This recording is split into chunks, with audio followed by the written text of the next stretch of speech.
My name is Daniel Park, and I'm 28 years old. 6 months ago, my uncle and cousins threw me out of our family business for crying at my father's memorial board meeting. Today, they're outside my apartment building at 3 a.m., begging me to save the company they stole from me. But to understand how we got here, I need to go back to the beginning.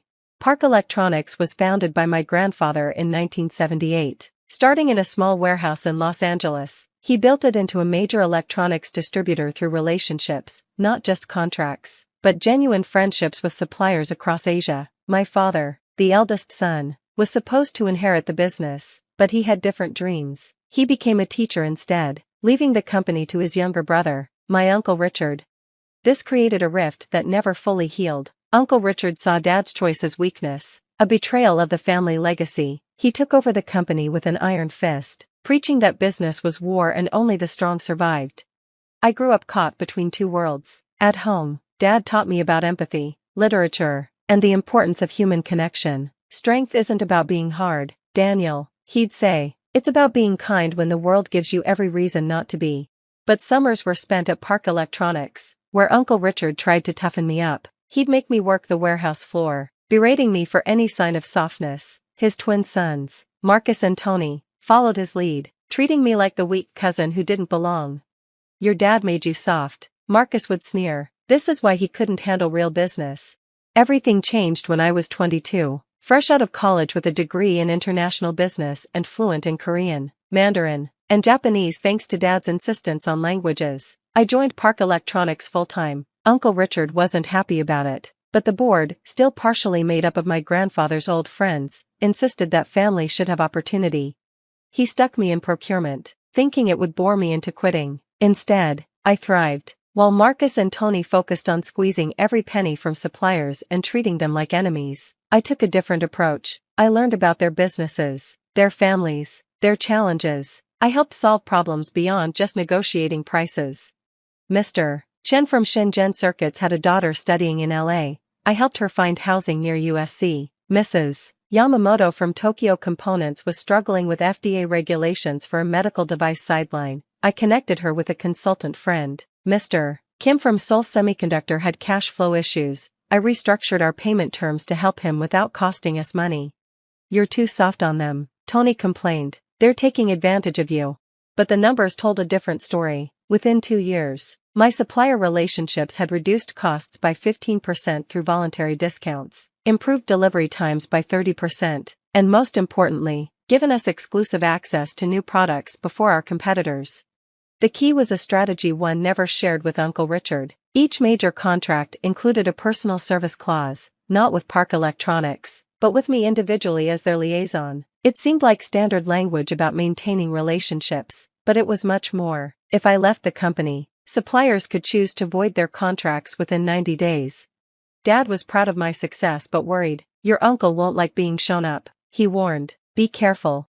He was right. As my department flourished, Uncle Richard grew colder. He started excluding me from strategic meetings, criticizing every decision, demanding impossible metrics. Marcus and Tony ramped up their harassment, now with their father's full support. Then Dad got sick. Lung cancer, aggressive and untreatable. The man who'd never smoked a day in his life was dying at 58. I took family leave to care for him, spending 3 months by his side. We talked about everything: life, death, the meaning of success. "I have no regrets about leaving the business," he told me near the end. "I got to teach thousands of students, to make a real difference. Your uncle has money, but what else? What has he built besides walls?" When Dad died, I was destroyed. He wasn't just my father, he was my best friend, my moral compass, my example of how to live with integrity. The funeral was packed with former students, fellow teachers, community members whose lives he'd touched. Uncle Richard gave a perfunctory speech about family duty and left early. The board meeting was scheduled for the day after the funeral. I tried to postpone, still raw with grief, but Uncle Richard insisted. "Business doesn't stop for death," he said.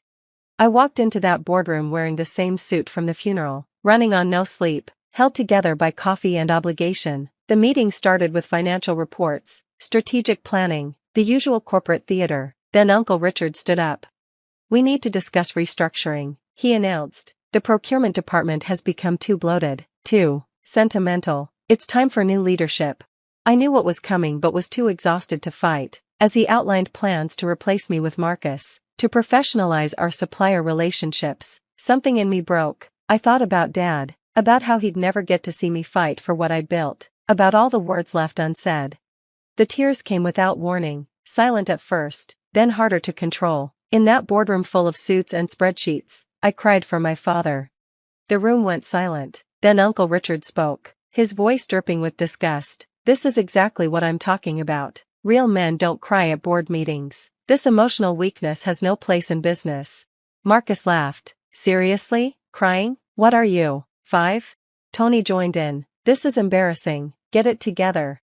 I looked around the room. Some board members looked uncomfortable, but none spoke up. Uncle Richard continued his presentation as if I wasn't there, outlining how Marcus would take over my role, how they'd optimize supplier relationships for maximum profit. Furthermore, he added, Daniel's equity position will be restructured. His 15% stake will be diluted to 2% to reflect his actual contribution to this company. That's illegal, I managed to say through the grief. You can't just take my shares. Read your contract. Uncle Richard smiled coldly. Performance-based vesting, and crying at board meetings? That's clear evidence of inability to perform duties. They had me sign papers. I was too grief-stricken to read them carefully. Security escorted me out like a criminal while my cousins high-fived in the hallway. I cleaned out my desk in a daze, taking only personal items and leaving behind 5 years of work. The next weeks were a blur of grief and humiliation. The story spread through the industry, how Daniel Park broke down crying and got fired from his own family's company. Some reached out in sympathy, but many distanced themselves. In business, weakness is contagious. I moved into a small apartment, living off savings, trying to figure out my next move. Then, 3 months after being thrown out, I got a call from Mr. Chen in Shenzhen. Daniel, I heard what happened. I'm very sorry about your father. He raised a good man. Thank you, Mr. Chen. I appreciate. I'm calling about our contract. He interrupted. The 90-day clause. Your cousins have been difficult. They treat us like servants, not partners. I think it's time to explore other options. One by one, they called. Mrs. Yamamoto, Mr. Kim, smaller suppliers I'd cultivated over the years. Each had the same story, Marcus and Tony treating them with contempt, demanding impossible terms, threatening to find cheaper alternatives. They don't understand, Mrs. Yamamoto said. Business is about relationships, not just transactions. Your grandfather knew this. You know this. They are just bullies with calculators. I made a decision. Using my savings and a loan against my diluted shares, I started my own company, Harmony Electronics. Not very creative, but it captured what I wanted to build. Within a month, I'd signed exclusive contracts with 7 major suppliers. Within 2 months, I had 15. Park Electronics didn't notice at first. They had inventory buffers, other suppliers they could squeeze. Marcus sent me gloating emails about their record profits from cutting the fat in procurement costs. Uncle Richard gave interviews about running business like a man. Then the shortages started. First, little things, specific chips that were hard to source elsewhere. Then bigger problems, entire product lines unavailable. Their secondary suppliers couldn't match the quality or price of my network. Customers started complaining about delays and defects. 6 months after that board meeting, Park Electronics was in crisis. They'd lost 3 major clients, inventory was critically low, and their stock price had dropped 40%. That's when Uncle Richard called. Daniel, he said, his voice missing its usual arrogance, we need to talk. I'm listening, I said. This supplier situation, it's a misunderstanding. We're family, surely we can work something out. We were family when you threw me out for grieving my father, I replied. What's changed? Don't be emotional about this, he snapped, the mask slipping. This is business. Exactly, I said, and my business doesn't work with companies that treat suppliers as enemies. Goodbye, Uncle. The calls escalated. Marcus threatened legal action, until lawyers explained that the contracts were ironclad. Tony tried bribing my suppliers. They sent me recordings of his offers. Laughing at the insult, board members reached out, suddenly concerned about my unfair treatment. Then came the night they showed up at my apartment, 3 a.m., Uncle Richard, Marcus, and Tony standing in the rain. Security called up, should they let them in? I met them in the lobby. They looked different, older, desperate, diminished. Uncle Richard, always so perfectly pressed, was disheveled. The twins had lost their swagger. "Please," Uncle Richard said, the word seemingly foreign to his tongue. "The company is dying. We're weeks from bankruptcy." "I know," I said simply. "You did this on purpose," Marcus accused. "You planned this whole thing." "No," I corrected. "I built relationships while you built walls. When you threw me out, those relationships came with me. That's not revenge, that's consequence." "What do you want?" Tony asked. "Money? Shares? An apology?" "I wanted a father," I said, surprising myself with the honesty. "I wanted an uncle who saw strength and kindness. I wanted cousins who understood that business is about more than numbers. But that ship sailed when you laughed at me for crying over the man who taught me everything that I know. So you'll let us fail?" Uncle Richard's voice cracked. "Your grandfather's company?" "Grandfather's company died the day you turned it into a machine that crushes people," I said. "What's failing now is your company, the one built on contempt and cruelty." "Daniel, please." Uncle Richard dropped to his knees in the lobby. "I'm begging you. We'll give you anything. Full control, majority shares, whatever you want." The security guard was recording on his phone. Tomorrow, the industry would know that Richard Park begged on his knees to the nephew he'd called weak. The irony was perfect, but I felt no satisfaction. "Get up," I said quietly. "This is embarrassing." He struggled to his feet, age showing in every movement. The three of them stood there, waiting for my verdict. "I'll make you a deal," I said finally. "I'll supply Park Electronics, but under new terms. Harmony Electronics will acquire 75% of the company for assumption of debts. You'll retain 25% but no voting rights. Marcus and Tony will be terminated immediately, and Uncle Richard, you'll retire. Full divestment within 1 year." That's theft," Marcus protested. "That's business," I echoed Uncle Richard's favorite phrase. "Take it or bankruptcy. You have 24 hours. They took it, of course. What choice did they have? The transition was smoother than expected. I kept most of the employees, promoting those Uncle Richard had overlooked. The company culture changed overnight, from fear to collaboration, from contempt to respect. Suppliers who'd been considering leaving renewed their contracts with enthusiasm. I made Uncle Richard stay for the announcement. Watching as I addressed the company, I spoke about my father's values, about building a business on relationships and trust. When I finished, the applause was genuine, from everyone except the three men who'd once owned it all. Marcus and Tony found work eventually, though not in the industry. Their reputations were toxic. Uncle Richard retired to Arizona, alone. His wife had left him years ago, tired of being married to a man who confused cruelty with strength. Last month was the anniversary of Dad's death. I visited his grave with good news. Park Electronics had its best quarter ever, and we'd established a foundation in his name to help underprivileged kids attend college. As I stood there, I didn't cry, not because I was trying to be strong, but because I finally understood what he'd been teaching me all along. Real strength isn't about being hard, it's about staying soft in a hard world. It's about building bridges while others build walls. It's about crying when you need to cry and not being ashamed of your humanity. Uncle Richard was wrong. Real men do cry at board meetings. They cry for fathers they've lost, for families torn apart by greed, for companies that could have been great but chose to be cruel instead.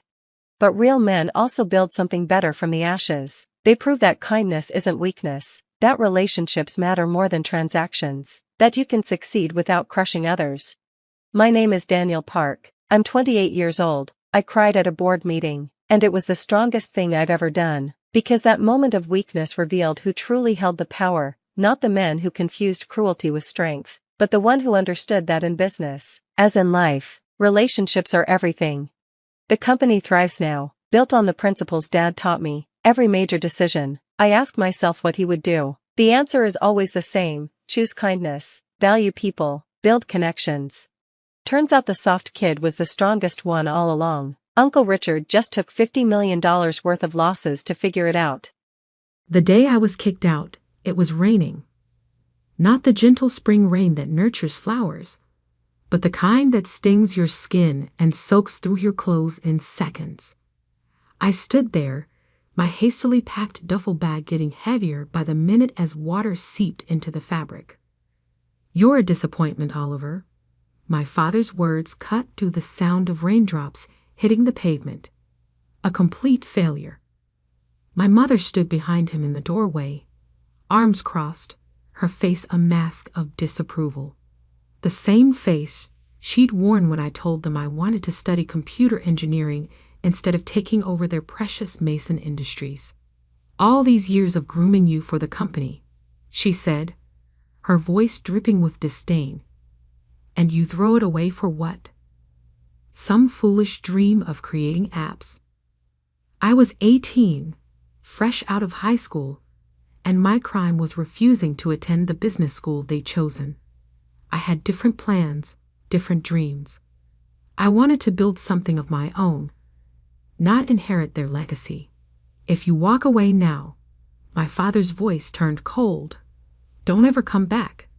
You'll get nothing from us. No support, no inheritance, nothing." I adjusted the strap of my bag and met his gaze. "Fine." That one word seemed to shock them both. They had expected me to break, to give in like I always had before. But something had changed in me.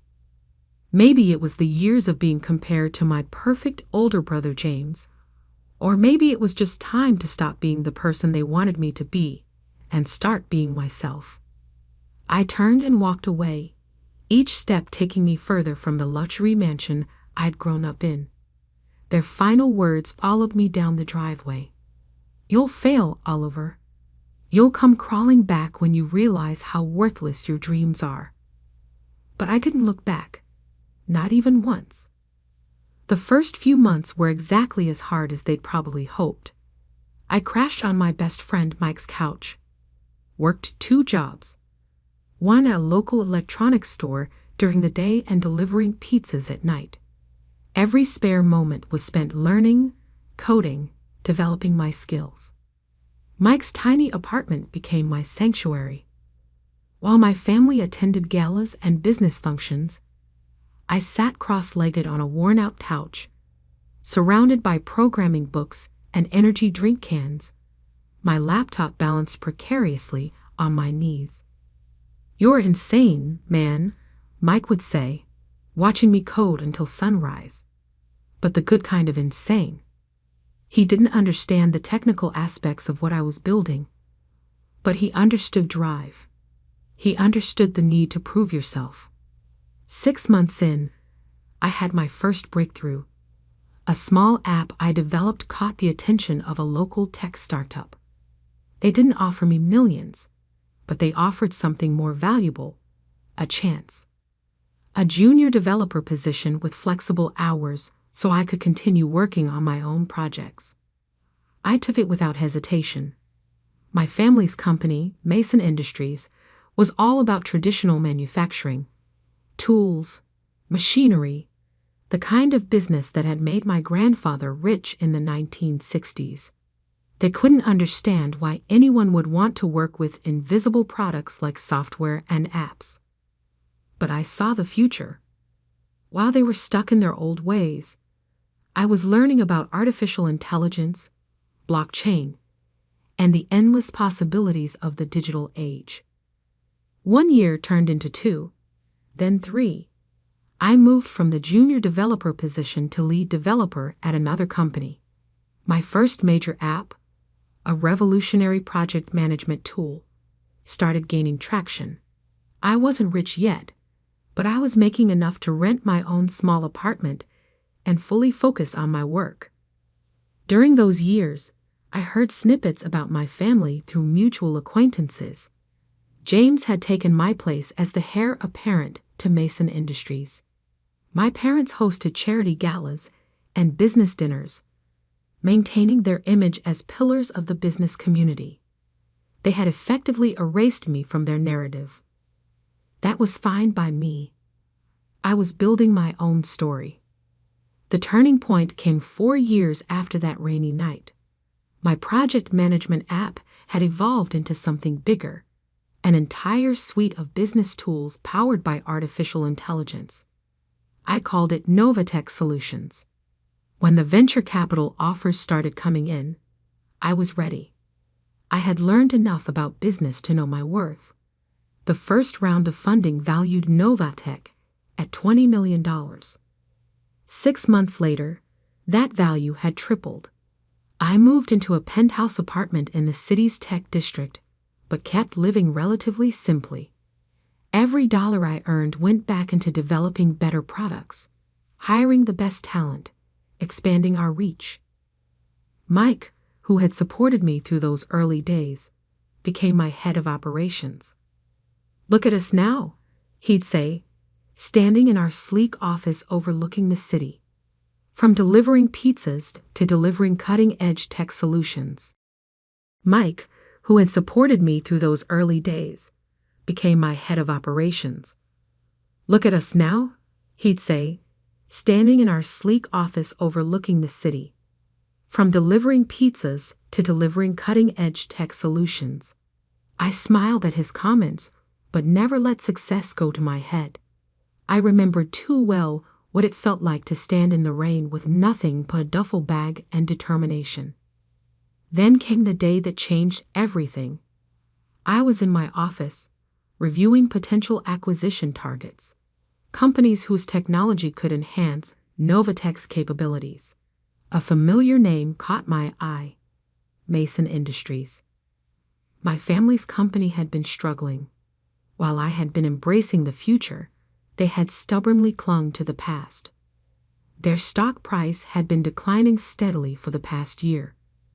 They needed a digital transformation to survive, but my father was too proud to admit it. I dug deeper into their financials. The situation was worse than I thought. They needed capital, and they needed it fast. About $5 million would keep them afloat long enough to modernize their operations. As I sat there, staring at the numbers on my screen, my phone rang. The number was one I hadn't seen in 7 years, but I would never forget it.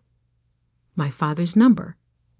I let it ring 3 times, each ring echoing the words he had spoken that rainy night. "You're a disappointment, Oliver.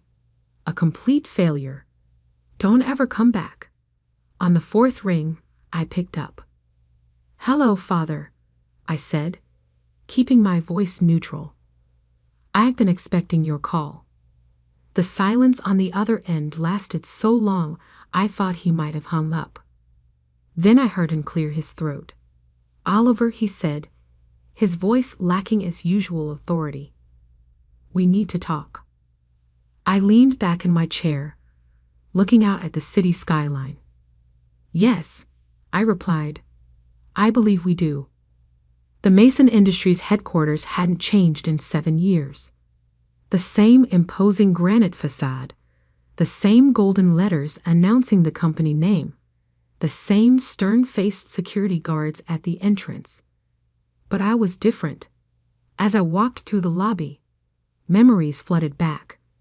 Summer afternoons spent watching my father in board meetings, weekends when he dragged me along to inspect the factory floor, endless lectures about responsibility and legacy. "Mr. Mason?" The receptionist's eyes widened slightly as she recognized my face. "Your father is expecting you in the main conference room."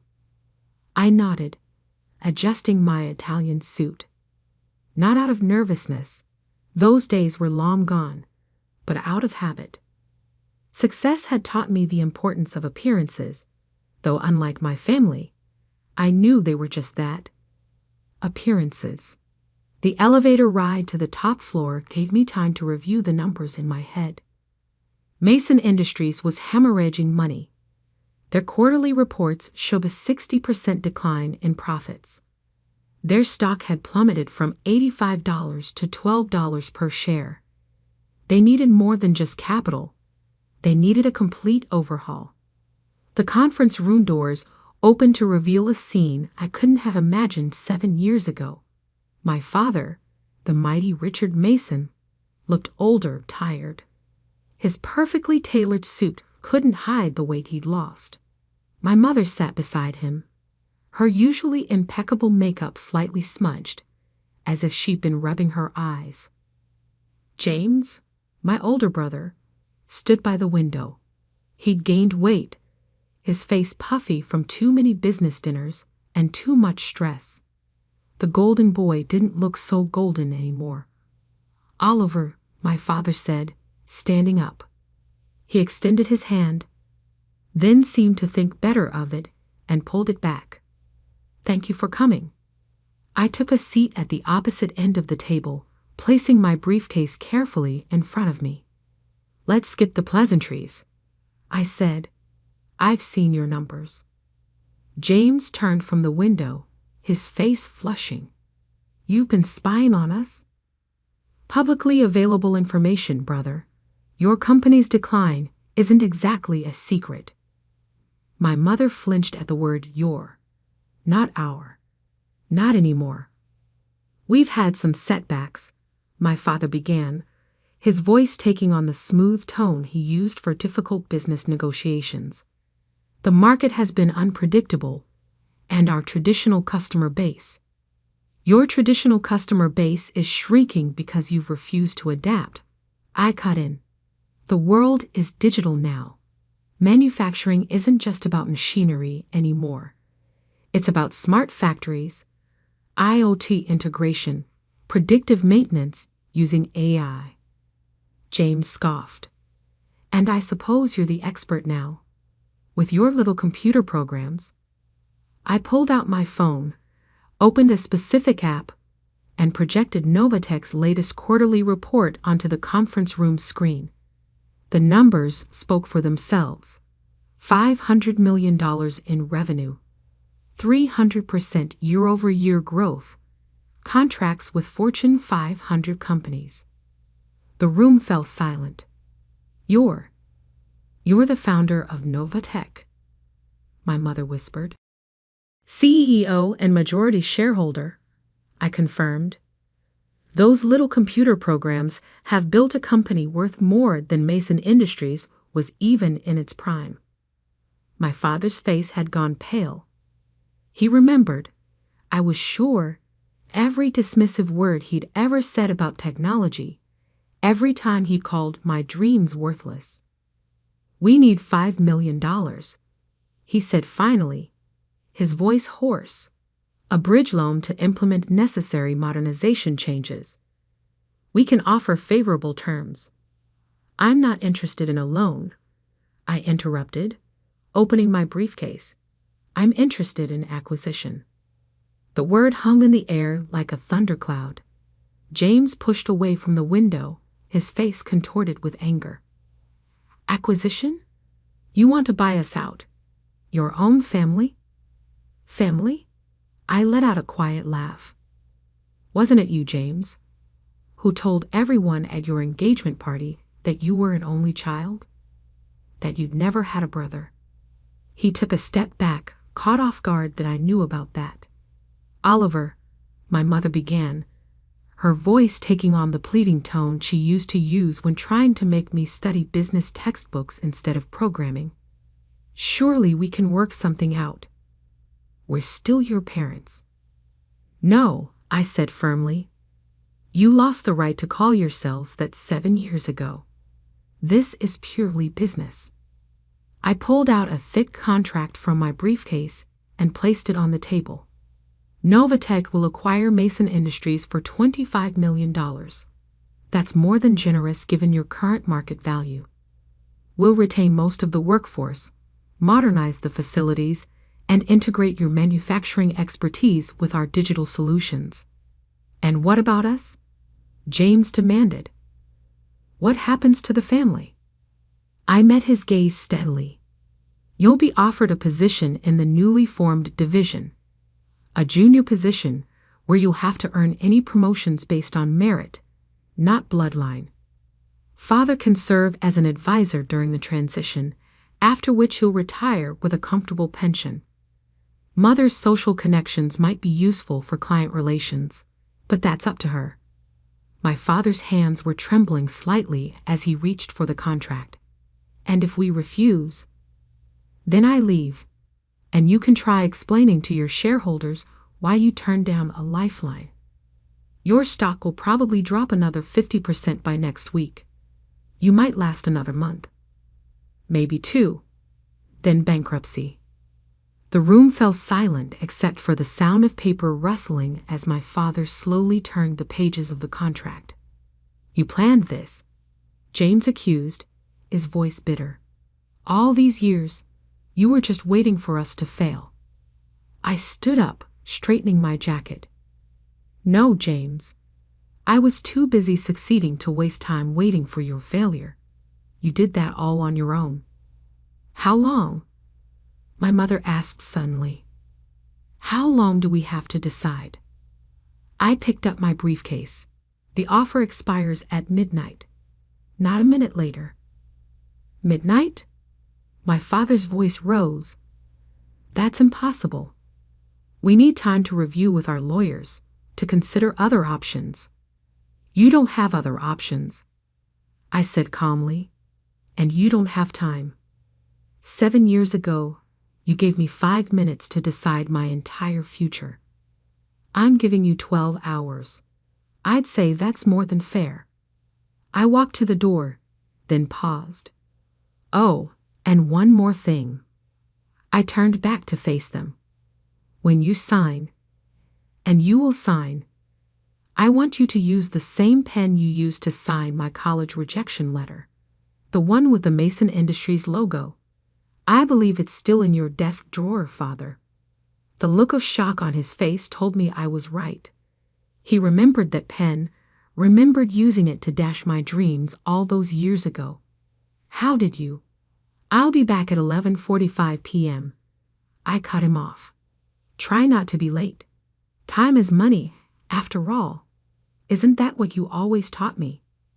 With that, I walked out, leaving them with their shattered pride and a contract that would change everything.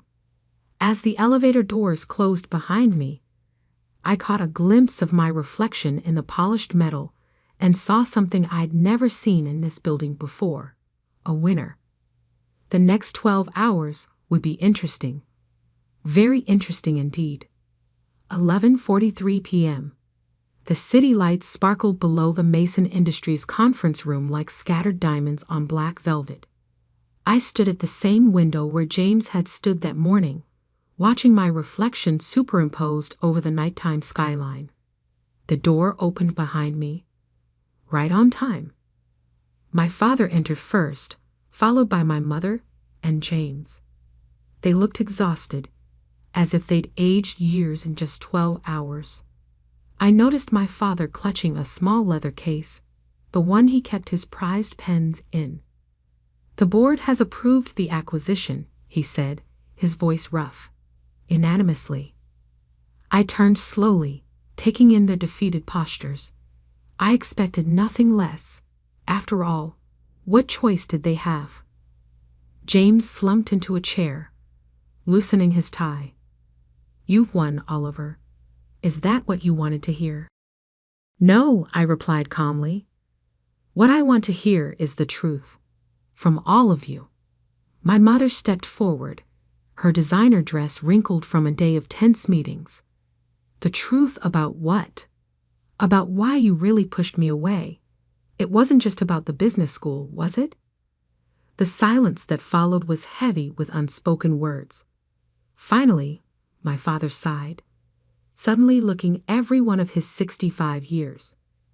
You were too much like him, he said quietly. Like your grandfather. That wasn't what I'd expected.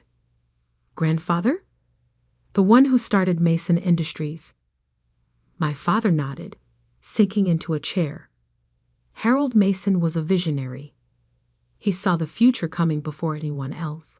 In the 1960s, when everyone was doing things the old way, he modernized, automated, took risks. The board thought he was crazy. Even his own father called him a fool. He pulled out the pen case, opening it with trembling fingers. But he proved them all wrong. Built this company from nothing into an empire. And you, he looked up at me. You have that same look in your eyes. That same drive. It terrified me. Because you're not like him, I finished, understanding dawning. You're a maintainer, not a builder. You wanted the company to stay exactly as it was when you inherited it. I wanted stability, he whispered. Safety. When you started talking about technology, about changing everything, I saw my father in you. And I remembered how scared I was every time he took another risk, launched another venture. My mother touched his shoulder gently. We thought we were protecting you, Oliver. And James was more like your father. Cautious, reliable, boring. James interjected with a bitter laugh. That's what you mean, isn't it? I was the safe choice, the one who wouldn't rock the boat. I walked to the conference table, spreading my hands on its polished surface. And now look where we are. The safe choice led straight to bankruptcy. The crazy dreamer built a tech empire. We were wrong, my father said, and the words seemed to physically pain him. About everything, about you. He opened the pen case and removed the Mason Industries pen, the same one he'd used to reject my college plans 7 years ago. The gold logo caught the light as he placed it on the contract. Before I sign this, he said, I need to know what really happened after that night. How did you do it?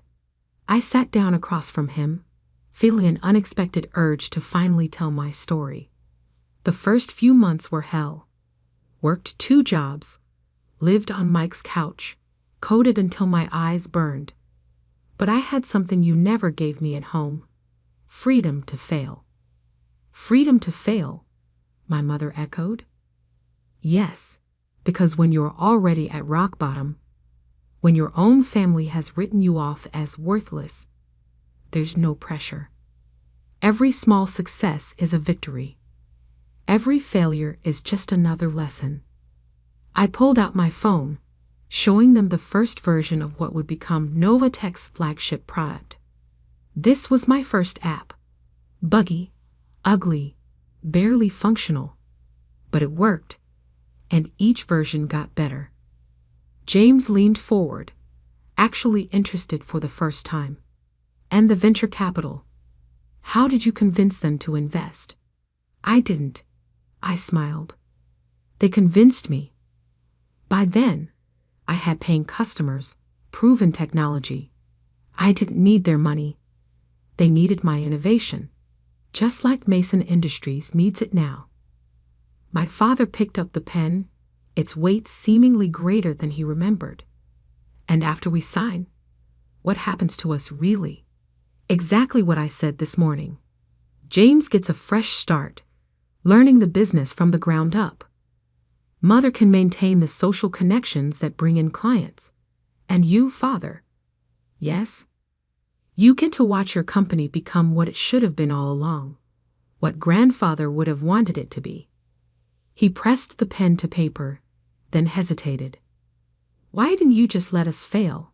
You had every right to. Because that's not what successful people do, I replied. They don't destroy. They transform. They don't settle scores.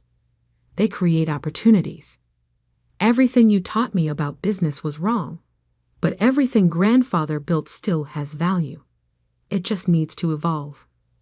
11:59 p.m. The scratch of the pen on paper was the only sound in the room as my father signed away his company. My mother wiped away tears as she added her signature.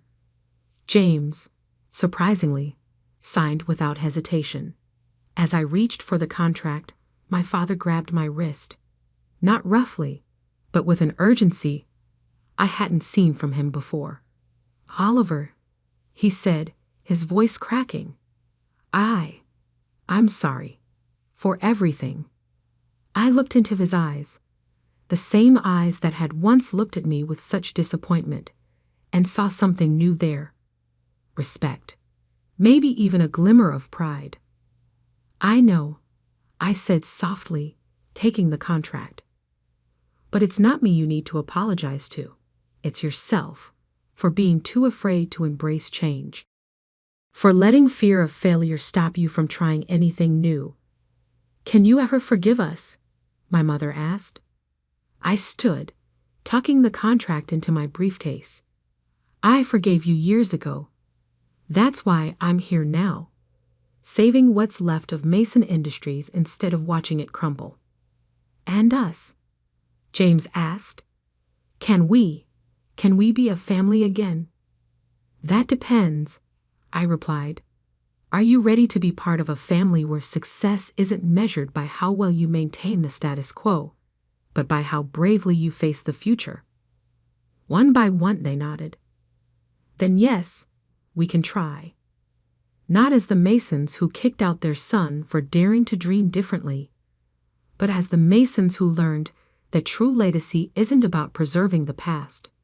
It's about building the future. I walked to the door, then turned back one last time. Board meeting tomorrow at 9 a.m. Don't be late. We have a company to rebuild. As I rode the elevator down to the lobby, I thought about that rainy night 7 years ago. The scared 18-year-old with a duffel bag and a dream. If someone had told him that one day he'd own the building he was being kicked out of, he probably wouldn't have believed it. But that's the thing about dreams. They don't need anyone's permission to come true. They just need someone brave enough to chase them. Mike was waiting in my car outside. How'd it go, boss? I showed him the signed contract. Mason Industries is now part of Nova Tech Solutions. He grinned. And the family drama? That's a work in progress, I replied, looking up at the building that would now be part of my company. But for the first time in 7 years, it feels like there might actually be progress.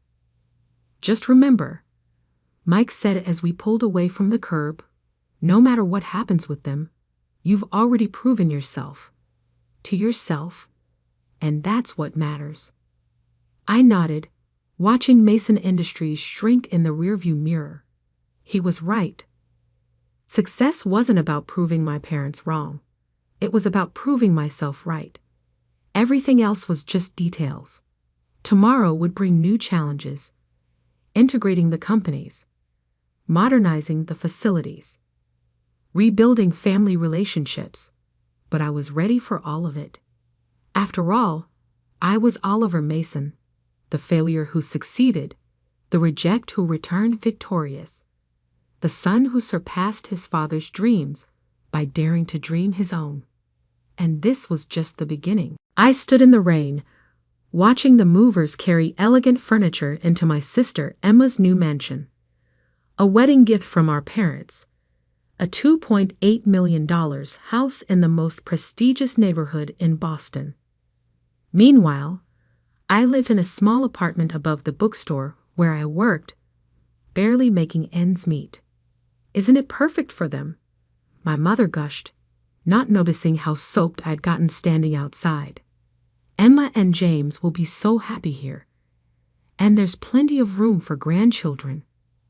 I forced a smile, thinking of the congratulations card I'd scraped together money to buy. It's beautiful, Mom. Emma emerged from the house, immaculate in designer clothes, her new engagement ring catching what little sunlight filtered through the clouds. Madison, you finally made it. What do you think of our little starter home? Starter home. As if a nearly $3 million mansion was just a stepping stone. It's lovely, I managed. The perfect wedding present. Oh, don't be jealous, Maddie. Emma laughed, using the nickname I'd always hated. I'm sure you'll find someone special too. Maybe one of those nice boys at the bookstore. Our mother jumped in. You know the Henderson's son is still single. He's an accountant now. Very stable career. I bit my tongue. At 32, I had a master's degree in literature and was working on my first novel. But to them, I was just the family disappointment. The daughter who chose books over business, dreams over security. I should go, I said quietly. My shift starts soon. On a Saturday? Mom frowned. But we're having a family dinner to celebrate Emma's house. Some of us have to work weekends, Mom. Emma rolled her eyes. Still so dramatic, Maddie. This is why you struggle, you know. Always choosing the hard way instead of accepting help. Help? Like the full ride to business school I'd turned down. Like the position at Dad's firm I'd refused.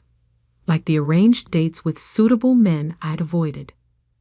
What they never understood was that their help always came with strings. Golden handcuffs designed to shape me into their version of success. The bookstore is short-staffed, I said, already turning to leave. And I need the hours. Well, Mom sighed, at least take some leftovers home. I hate thinking of you eating alone in that tiny apartment. I didn't tell her that my tiny apartment was my sanctuary, a space filled with books, art, and peace.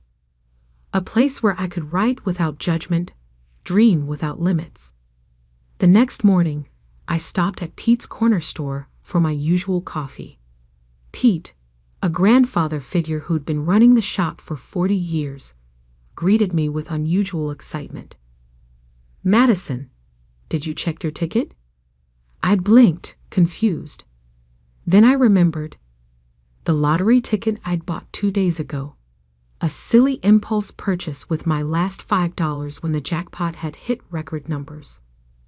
Not yet. I pulled the crumpled ticket from my wallet. What were the winning numbers? Pete's eyes sparkled. "Check the news, sweetheart." I pulled out my phone, finding the lottery website. The numbers appeared on screen. 7, 13, 24, 31, 42, 53. My hands started shaking. I looked at my ticket, then back at the screen. "Pete," my voice was barely a whisper, "I think I won." He grinned. "I know you did, honey. I watched them draw your numbers live last night. All 6 matching numbers. You just won $97 million. The world seemed to tilt sideways. I grabbed the counter for support. "Sit down before you fall down." Pete guided me to a chair. Deep breaths. "This is big news, but you need to be smart now. Don't tell anyone yet.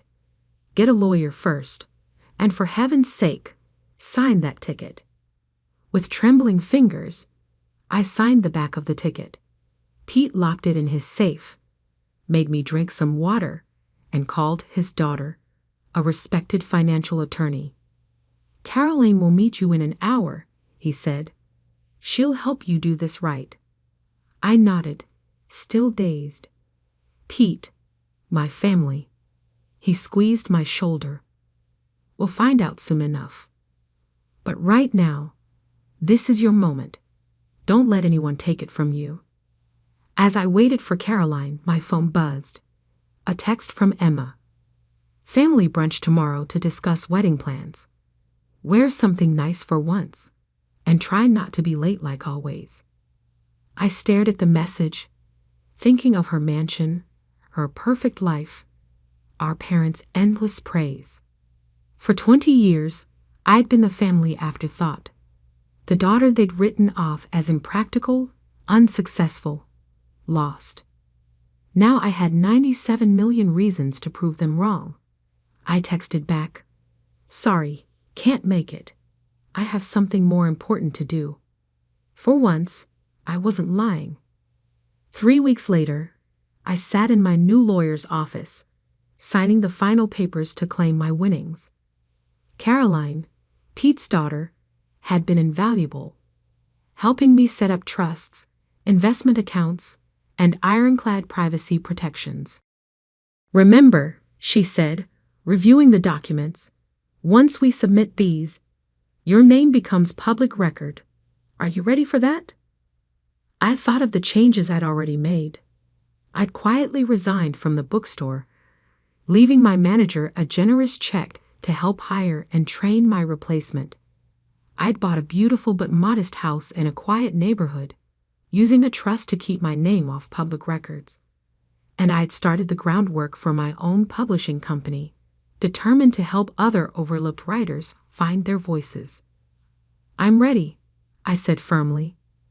The next morning, my face was splashed across every news outlet in Boston. Local writer wins $97 million lottery jackpot. Bookstore employee becomes multimillionaire overnight. Madison Bennett claims record-breaking prize. My phone exploded with messages. Old classmates, distant relatives, forgotten acquaintances, all suddenly remembering my existence. But the messages I was waiting for came last.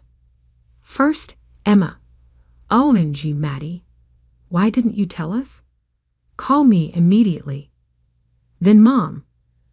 Madison Elizabeth Bennett. How could you keep this from your family?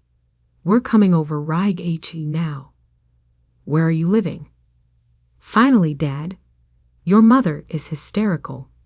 Call us this instant. I turned off my phone and poured myself a cup of tea, settling into my new home office. Through the window, I could see the garden where I planned to create a reading nook. The morning sun painted everything in soft gold, making the moment feel almost magical. My doorbell rang. Through the security camera, another of Caroline's suggestions, I saw them. My parents and Emma, standing on my porch. Emma was dressed like she was heading to a photo shoot, while my mother kept smoothing her designer dress nervously. I took a deep breath and opened the door. Madison, my mother burst out. We've been so worried. Why haven't you answered our calls? And how did you afford this house? The lottery money hasn't even been released yet and... Hello, Mother. I cut her off calmly. Would you like to come in? They filed into my living room, taking in the tasteful furnishings and wall-to-wall bookshelves with barely concealed surprise. Well, Emma said, running a finger along a shelf, I suppose now you can finally move to a better neighborhood. Maybe near my new house. There's a lovely little colonial for sale, only $4 million. I'm happy here, I interrupted. But thank you for your concern. Maddie, darling. My mother leaned forward, her voice dripping with honey. You have to understand our shock. This is life-changing money. You'll need guidance, proper financial advice. Your father knows several excellent wealth managers. I have a team of advisors, I said.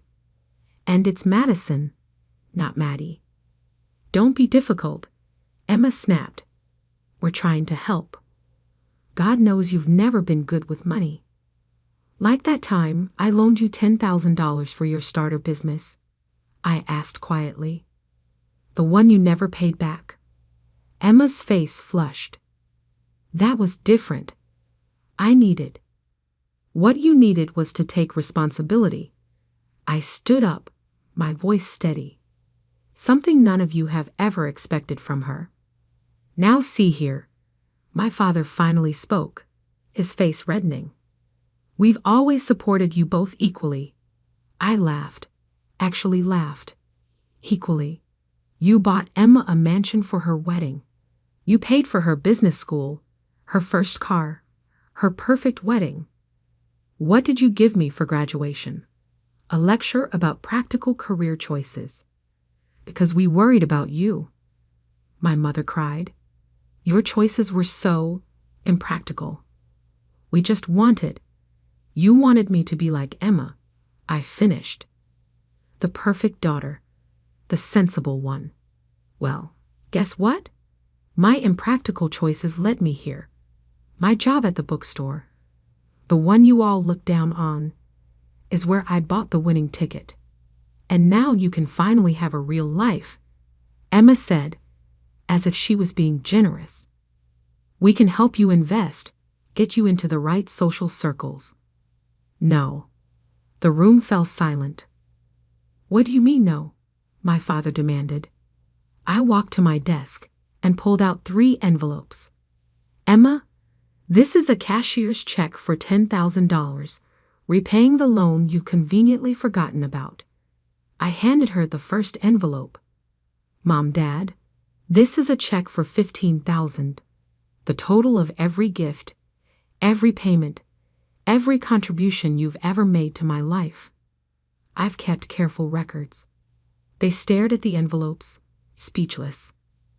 The third envelope, I continued, contains documents showing I've already established my own publishing company, created a charitable foundation for literacy programs, and set up my investments with one of the top firms in the country. I didn't need your guidance then, and I certainly don't need it now. But we're family, my mother whispered. Yes, we are. And family should love unconditionally.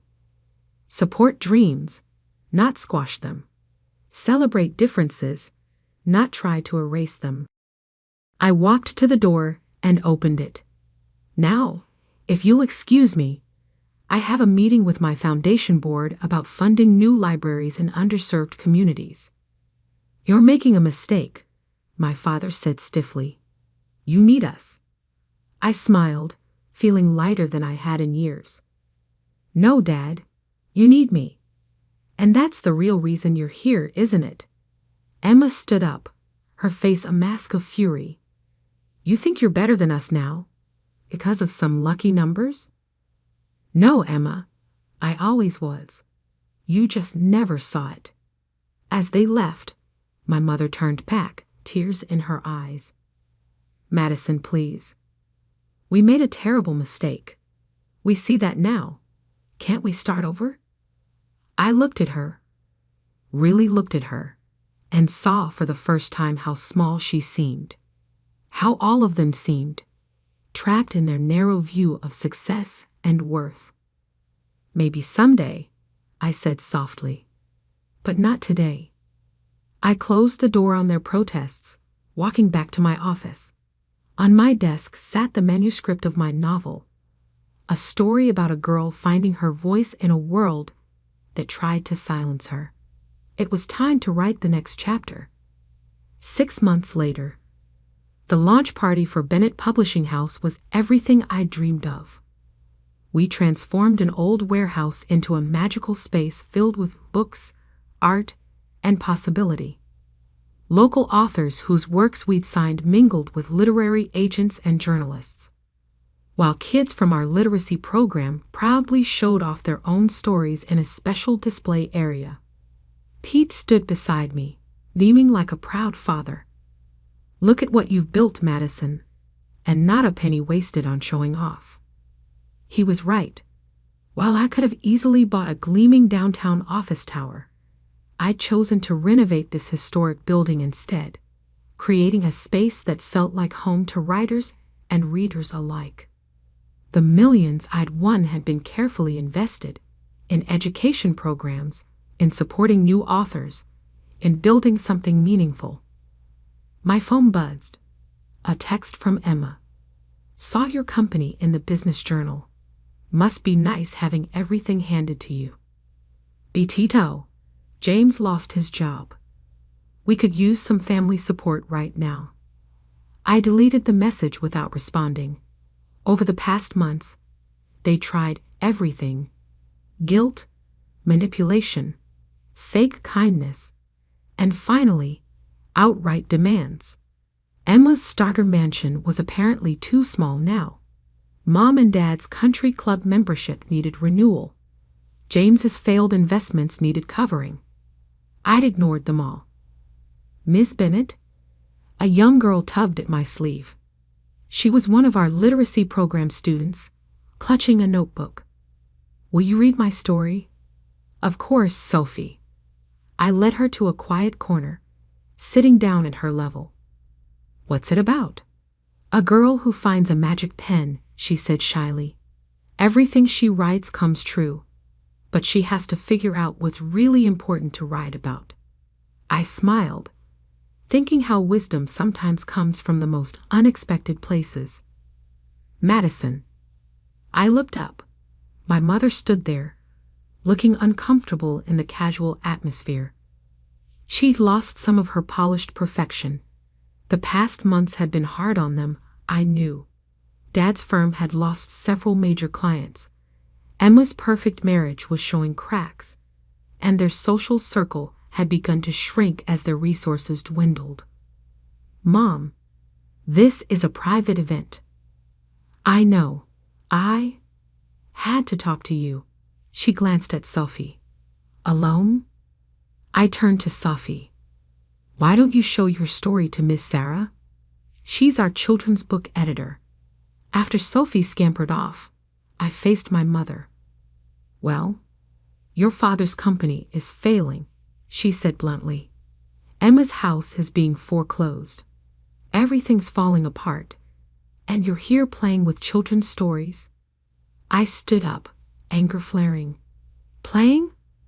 Look around, Mom. Really look. See those kids. They're learning to love reading, to believe in their own voices. See those authors? They're getting chances they never had before. I'm not playing. I'm building something real. But your family has never respected my choices. I cut in. Even now, you're not here because you care about what I've built. You're here because you need money. She flinched. We're still your family. Are you? I walked her over to our wall of success stories. Photos of children reading, authors signing their first contracts, community programs making real change. Family celebrates each other's victories. Family supports each other's dreams. When was the last time you asked about my novel? My goals? My happiness? I don't know. Exactly. I turned to face her. The lottery didn't change who I am, Mom. It just gave me the freedom to stop seeking approval I was never going to get. Tears filled her eyes. We were wrong. I see that now. But can't you forgive us? Forgiveness isn't the issue, I said gently. I forgave you months ago. That's why I'm not angry anymore. But forgiveness doesn't mean letting people keep hurting you. What do you want from us? Nothing. That's the point. I don't need anything from you anymore. And until you can want a relationship with me that isn't about money or status or your idea of success, we don't have anything to discuss. A commotion near the entrance caught my attention. Emma had arrived with Dad and James in tow. Really? I sighed. You all came to ambush me at my company's launch. We're desperate. Emma cried, mascara running down her cheeks. James lost everything in that investment scheme. The bank is taking our house, and Daddy's company is dying. Please, Maddie, you have to help us. The room had gone quiet. Our guests tried to pretend they weren't watching the drama unfold. I looked at my family. Really looked at them. Dad, gray and deflated without his usual power. Emma, designer clothes now slightly worn, desperate for a bailout. Mom, torn between pride and need. No, I said firmly. No. Dad's voice cracked. I'll make you all a different offer instead. I pulled out my phone, pulling up some photos. This is Carter Financial Services. They're looking for experienced advisors with community connections. Dad, they've agreed to interview you for a senior position. No guarantees, but a fair shot. I swiped to the next photo. Emma, the local arts center needs a fundraising coordinator. With your social skills and event planning experience, you'd be perfect.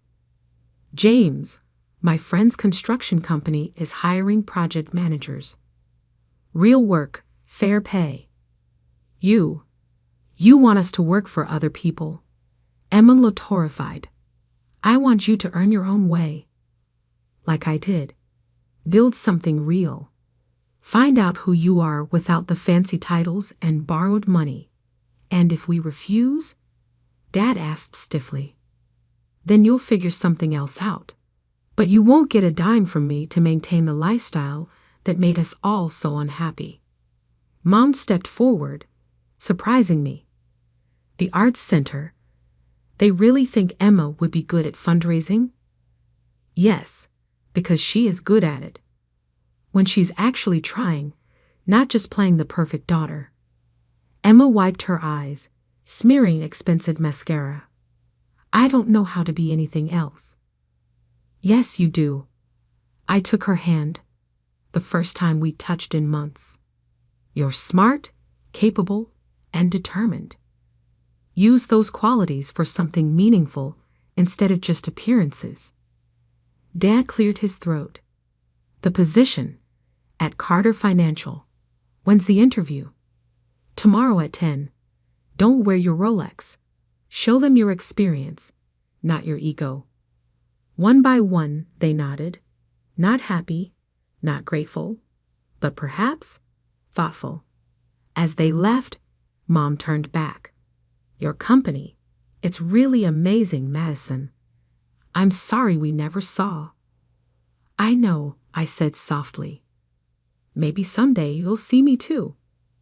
After they were gone, Pete appeared at my side. You okay, kiddo?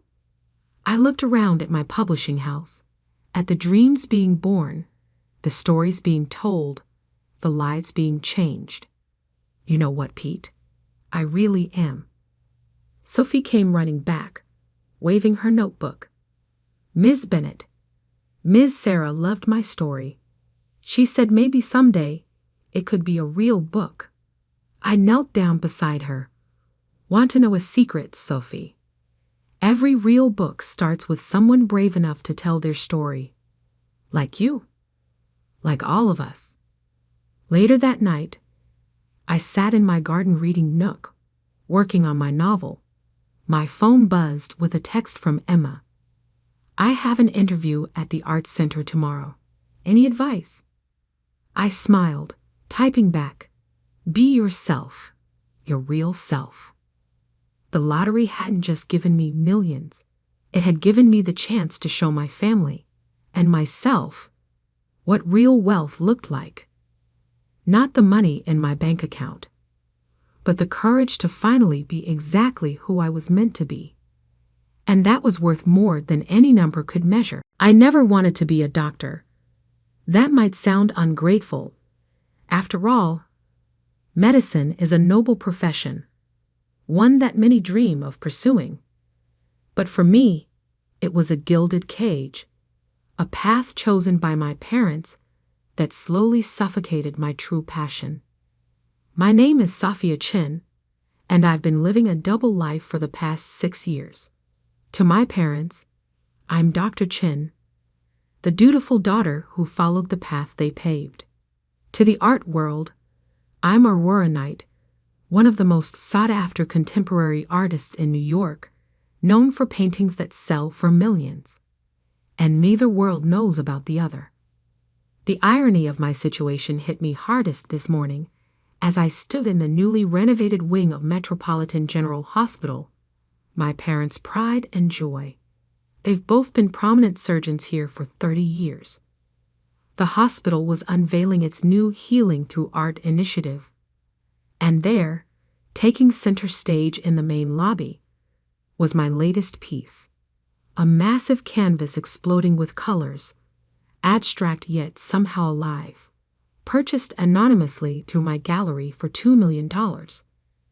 My mother stood beside me, critiquing it with her surgical precision. I don't understand modern art, she said, wrinkling her nose. $2 million for splashes of paint. The hospital board must be losing their minds. If only she knew those splashes of paint would pay for an entire year of the hospital's pediatric care program. My father joined us, his white coat pristine, as always. At least it adds some color to the place, he muttered. Though I would have preferred they spend the money on new equipment.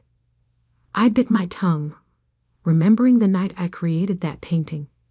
I had just finished a 36-hour shift at the hospital, their hospital, and instead of sleeping, I'd gone straight to my secret studio. The emotions poured out of me onto the canvas. The exhaustion, the frustration, the constant pressure to be someone I wasn't. But my story really begins 10 years ago, when I was 18 and dared to dream of attending art school? Absolutely not. My father's voice had thundered through our house, making the fine china in the display cabinet tremble. No daughter of mine will waste her life painting pictures. I stood in our living room, acceptance letter from the prestigious Art Institute clutched in my shaking hands. The same hands that had secretly won 3 national youth art competitions under a pseudonym.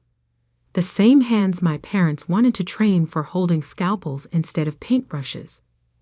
But Dad, I got a full scholarship. They say I'm one of the most promising young artists they've seen in years. My voice sounded small, even to me. My mother sat perfectly straight on our leather sofa, her expression a carefully constructed mask of disappointment. Sophia, we've invested everything in preparing you for medical school. The extra classes, the summer programs, the MCAT prep courses. This isn't up for discussion. I never asked for those things. I protested, feeling the familiar pressure building behind my eyes. I never wanted. Enough. My father cut me off. You think art will give you a stable future? You think you can support yourself drawing pictures? Look at your cousin William. He tried to be a creative. Now he's 35 and still living in his parents' basement. But I'm good at it, I whispered. Really good. My mother stood up, straightening her already impeccable blouse. You're good at science too. Top of your class in biology. Perfect MCAT scores. That's not an accident, Sophia. That's your true calling. I wanted to tell them about the paintings I'd sold online, about the gallery owner who'd seen my work and offered to represent me, about the fire that burned inside me every time I picked up a brush. But I knew it wouldn't matter. In their world, success had only one definition, and it wore a white coat. The acceptance letter crumpled in my fist. I had a choice to make: defy my parents and potentially lose my family, or find another way. That night, I made a decision that would shape the next decade of my life. I wrote to the Art Institute declining their offer, and I accepted my place at my parents' alma mater, Preston Medical School. But I also sent an email to that gallery owner, under my new pseudonym, Aurora Knight. I'll need to work in absolute secrecy, I wrote. No public appearances, no photos, no interviews, but I'll keep painting. His response came within hours. Intriguing. Mystery can be a powerful marketing tool. Send me your next piece, and we'll begin. And so began my double life. By day, I threw myself into medical school, learning about human anatomy with the same precision I used to study color theory. By night, in a small studio apartment I rented under my alias, I created art that began to catch the attention of collectors worldwide. The first year was the hardest. Medical school was as demanding as my parents had promised, and there were nights I thought I would break under the pressure. But somehow, the exhaustion and stress only fueled my art. My paintings became more intense, more emotional. Critics called them raw, visceral, almost surgical in their precision. If they only knew. My first major sale came during my second year of medical school, a triptych that sold for $180,000. I celebrated alone in my studio, dancing silently among my canvases, knowing I couldn't tell a soul. My parents called that same night, proud that I'd aced another pathology exam.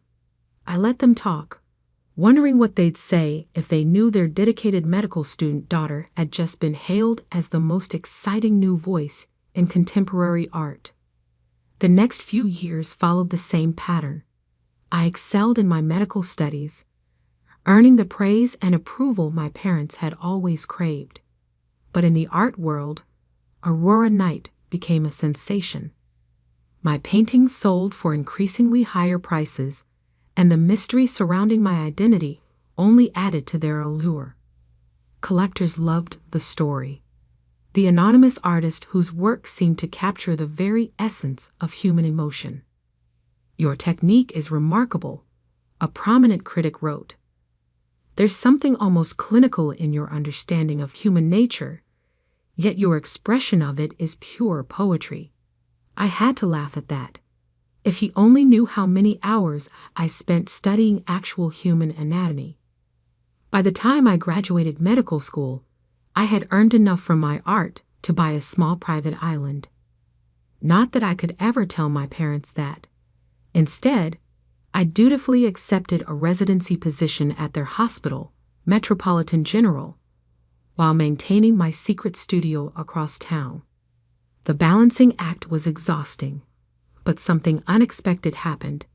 I discovered that being a doctor made me a better artist, and being an artist made me a better doctor.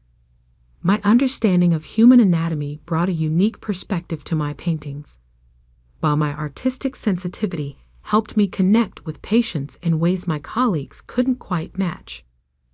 But every time my parents bragged about their doctor-daughter, every time they reminded me how right they had been to push me into medicine, I thought about the paintings selling for millions under a name they'd never know. Until this morning, when they stood in their own hospital, unknowingly criticizing their daughter's artwork worth millions. The same artwork that would fund the pediatric care program they've been fighting to expand for years.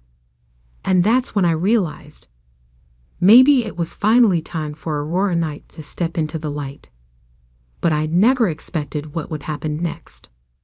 The decision to reveal my identity wasn't made in a moment.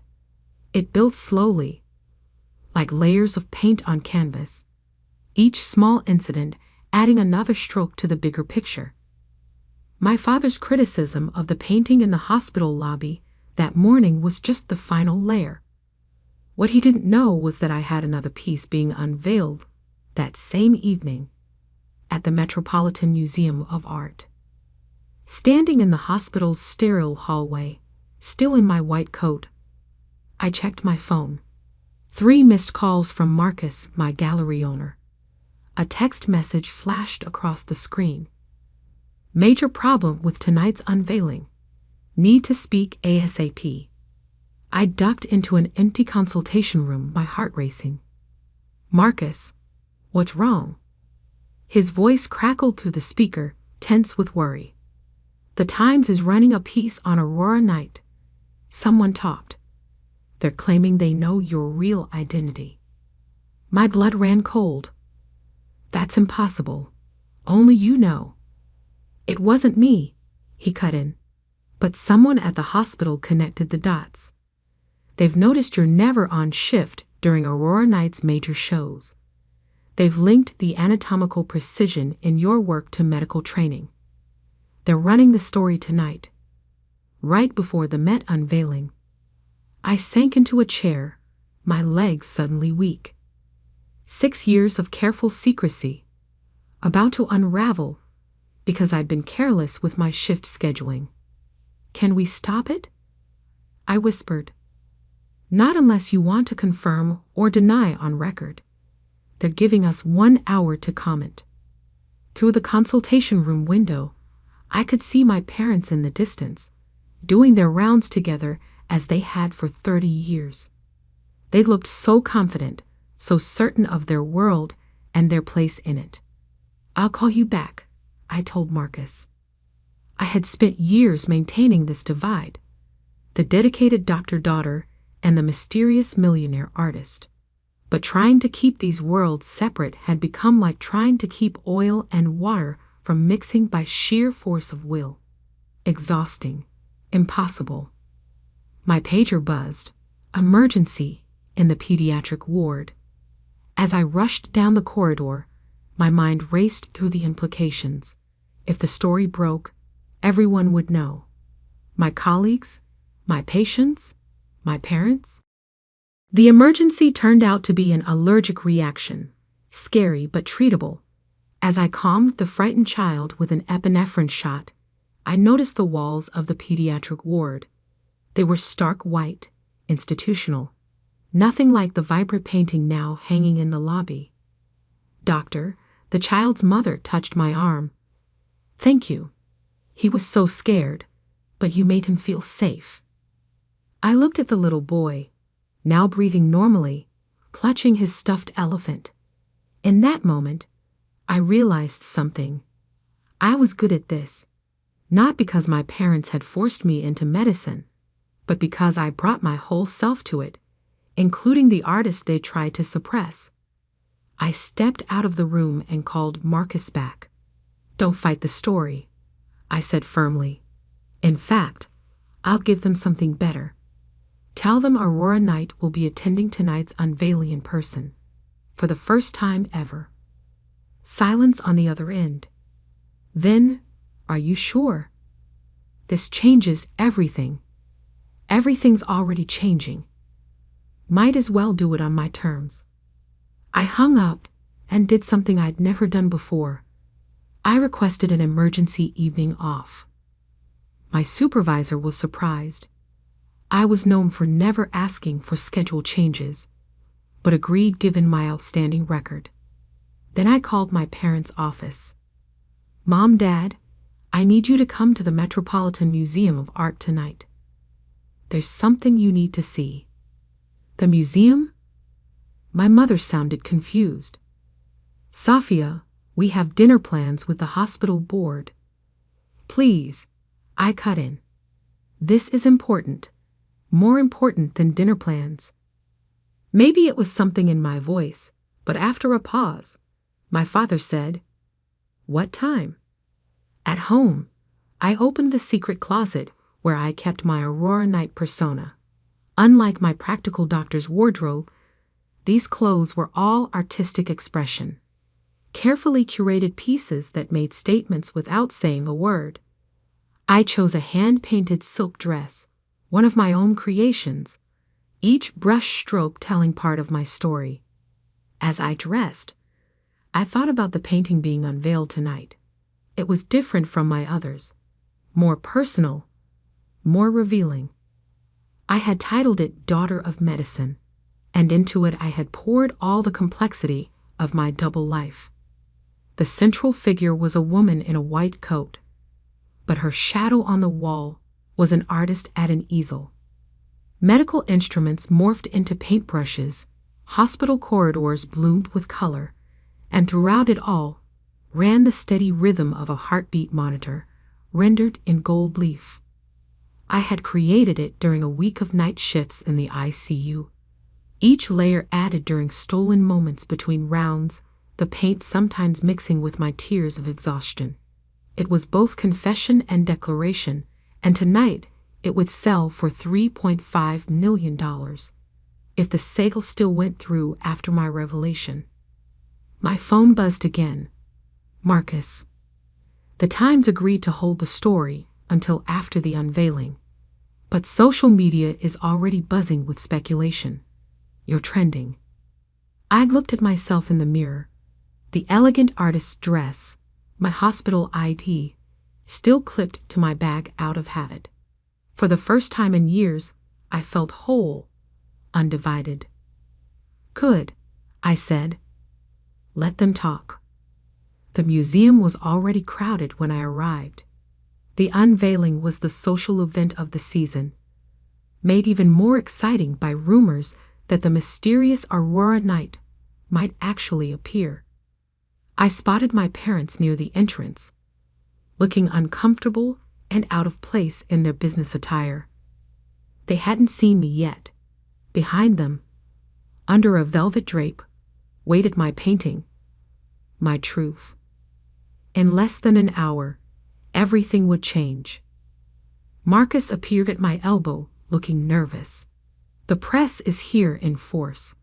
Last chance to back out." I shook my head. Not this time. The museum director approached the podium, tapping the microphone. "Ladies and gentlemen, welcome to this historic evening." I began moving through the crowd toward my parents, my heart pounding but my steps steady. Years of hospital emergencies had taught me how to stay calm in a crisis. The director was still speaking, and we are honored to announce that tonight, after 6 years of mystery, the artist known as Aurora Knight. I reached my parents just as the velvet drape began to fall. "Mom, Dad," I said softly, "there's something I need to tell you." They turned, their eyes widening as they took in my appearance. So different from their proper doctor-daughter. Behind them, the painting was now fully revealed, and gasps rippled through the crowd. "I'm Aurora Knight." The words hung in the air between us as camera flashes exploded around us. My mother's face went pale, my father's jaw clenched, and in their eyes, I saw something I had never seen before, complete and utter shock. But before they could respond, before they could process this revelation, something happened that none of us expected. Something that would turn this already momentous evening into a night that would change not just my life, but the entire art world forever. The silence lasted only seconds, but it felt like hours. Then chaos erupted. Camera flashes exploded around us like strobe lights. Reporters shouted questions. The crowd surged forward, everyone trying to get closer to the newly revealed Aurora Knight. But I couldn't look away from my parents' faces. My mother's perfectly maintained composure cracked first. "This is impossible," she whispered. "You're a doctor." "I'm both," I said quietly, even as the crowd pressed closer. "I've always been both." Then something unexpected happened. Dr. James Morrison, head of the hospital board, pushed through the crowd. His face was flushed with excitement. "The painting in the hospital lobby," he blurted out. "The one we just unveiled this morning. That was you." I nodded. His next words changed everything. "We have to pull out of the purchase. We can't possibly accept a $2 million donation from one of our own residents." The reporters went wild. Headlines were already forming. "Doctor Artist secretly donates millions to own hospital." But my father's voice cut through the chaos. "Donation?" He turned to Dr. Morrison. "What donation?" Dr. Morrison looked confused. "The purchase price of the lobby painting. It was returned to the hospital as an anonymous donation, earmarked for the pediatric care program. We thought some wealthy benefactor." His voice trailed off as understanding dawned. My father turned back to me, his face unreadable. "How many other paintings?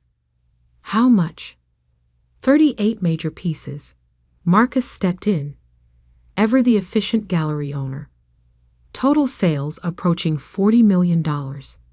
Aurora Knight is the most successful artist under 40 in the contemporary art world. My mother swayed slightly. Nearby, a senior art critic was practically dancing with glee. The precision in her work, it all makes sense now. She brings a surgeon's eye to her art. "Actually," I corrected him gently, "I bring an artist's heart to my medicine." That's when the second surprise of the evening arrived. Dr. Sarah Chen, my chief resident, pushed forward. Her eyes were shining with unshed tears. "The Williams case," she said. "That impossible diagnosis you made last month. You said you noticed a pattern." I knew exactly what she meant. A young patient had presented with seemingly unrelated symptoms. While other doctors focused on test results, I had noticed something in the distribution of his symptoms that reminded me of a color theory principle. Complementary patterns that revealed a hidden hole. "You see things differently," Dr. Chen continued. "That's why your diagnostic rate is so high. You're not just looking at symptoms. You're seeing patterns like an artist," my mother finished softly. For the first time since my revelation, I saw something shift in her expression. The shock was still there, but something else too, a glimmer of understanding. My father remained silent, his surgeon's hands clasped tightly behind his back. I knew that pose. He was trying to maintain control, to process everything with clinical detachment. The museum director was desperately trying to restore order, to proceed with the official unveiling of Daughter of Medicine. But I barely heard him. My focus was entirely on my father as he slowly walked toward my painting. He stood before it, this man who had never wanted his daughter to be an artist, studying every detail with the same intensity he brought to examining X-rays. I held my breath. "The anatomy," he said finally, his voice rough. "Every muscle, every proportion, it's perfect." "Yes," I said, moving to stand beside him, "because I learned it from you." He turned to me, and I saw tears in his eyes, something I'd never seen before. "All these years," he whispered, "we thought we were teaching you to be a doctor, but you were learning to be something more." My mother joined us, her hand finding mine. "The painting in the hospital," she said. "You didn't just donate the money. You chose that spot in the lobby because it's where you both stop every morning," I finished. "I wanted to bring some beauty to your daily routine, even if you didn't know it was from me." The cameras were still flashing, reporters still shouting questions, but in that moment, it was just us, a family seeing each other clearly for the first time. Marcus approached cautiously. "Sophia, the buyers are waiting. The bidding for Daughter of Medicine has already exceeded the asking price. They want to know if you'll still sell. Now that—" "No," my father interrupted, surprising us all. He turned to face the crowd, his voice carrying with the authority of 30 years in surgery. "This painting belongs in the hospital, next to the other one, where everyone can see what happens when you don't force someone to choose between two halves of themselves." "Dad," I started to protest, "it's worth millions."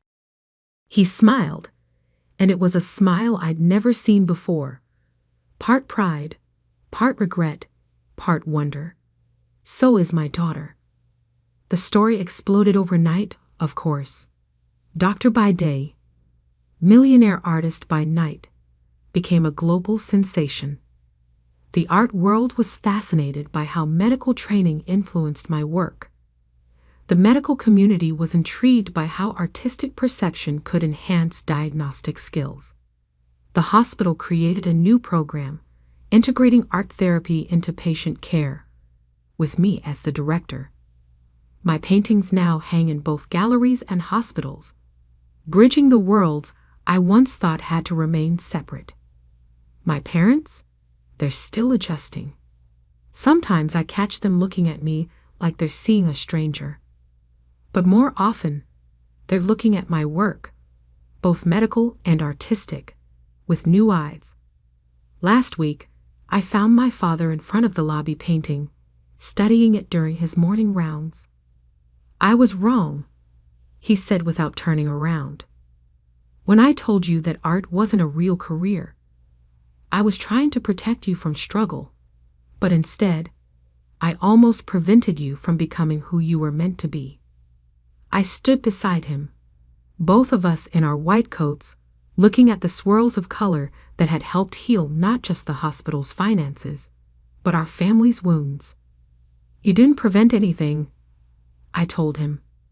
"You taught me precision, dedication, and the importance of understanding human nature. I just applied those lessons to a larger canvas than you expected." He laughed, a real laugh, free from the weight of expectations. "Your mother's talking about taking art classes, you know. Says she wants to understand your world better." "It was always the same world," I said softly. "I just needed everyone else to see it."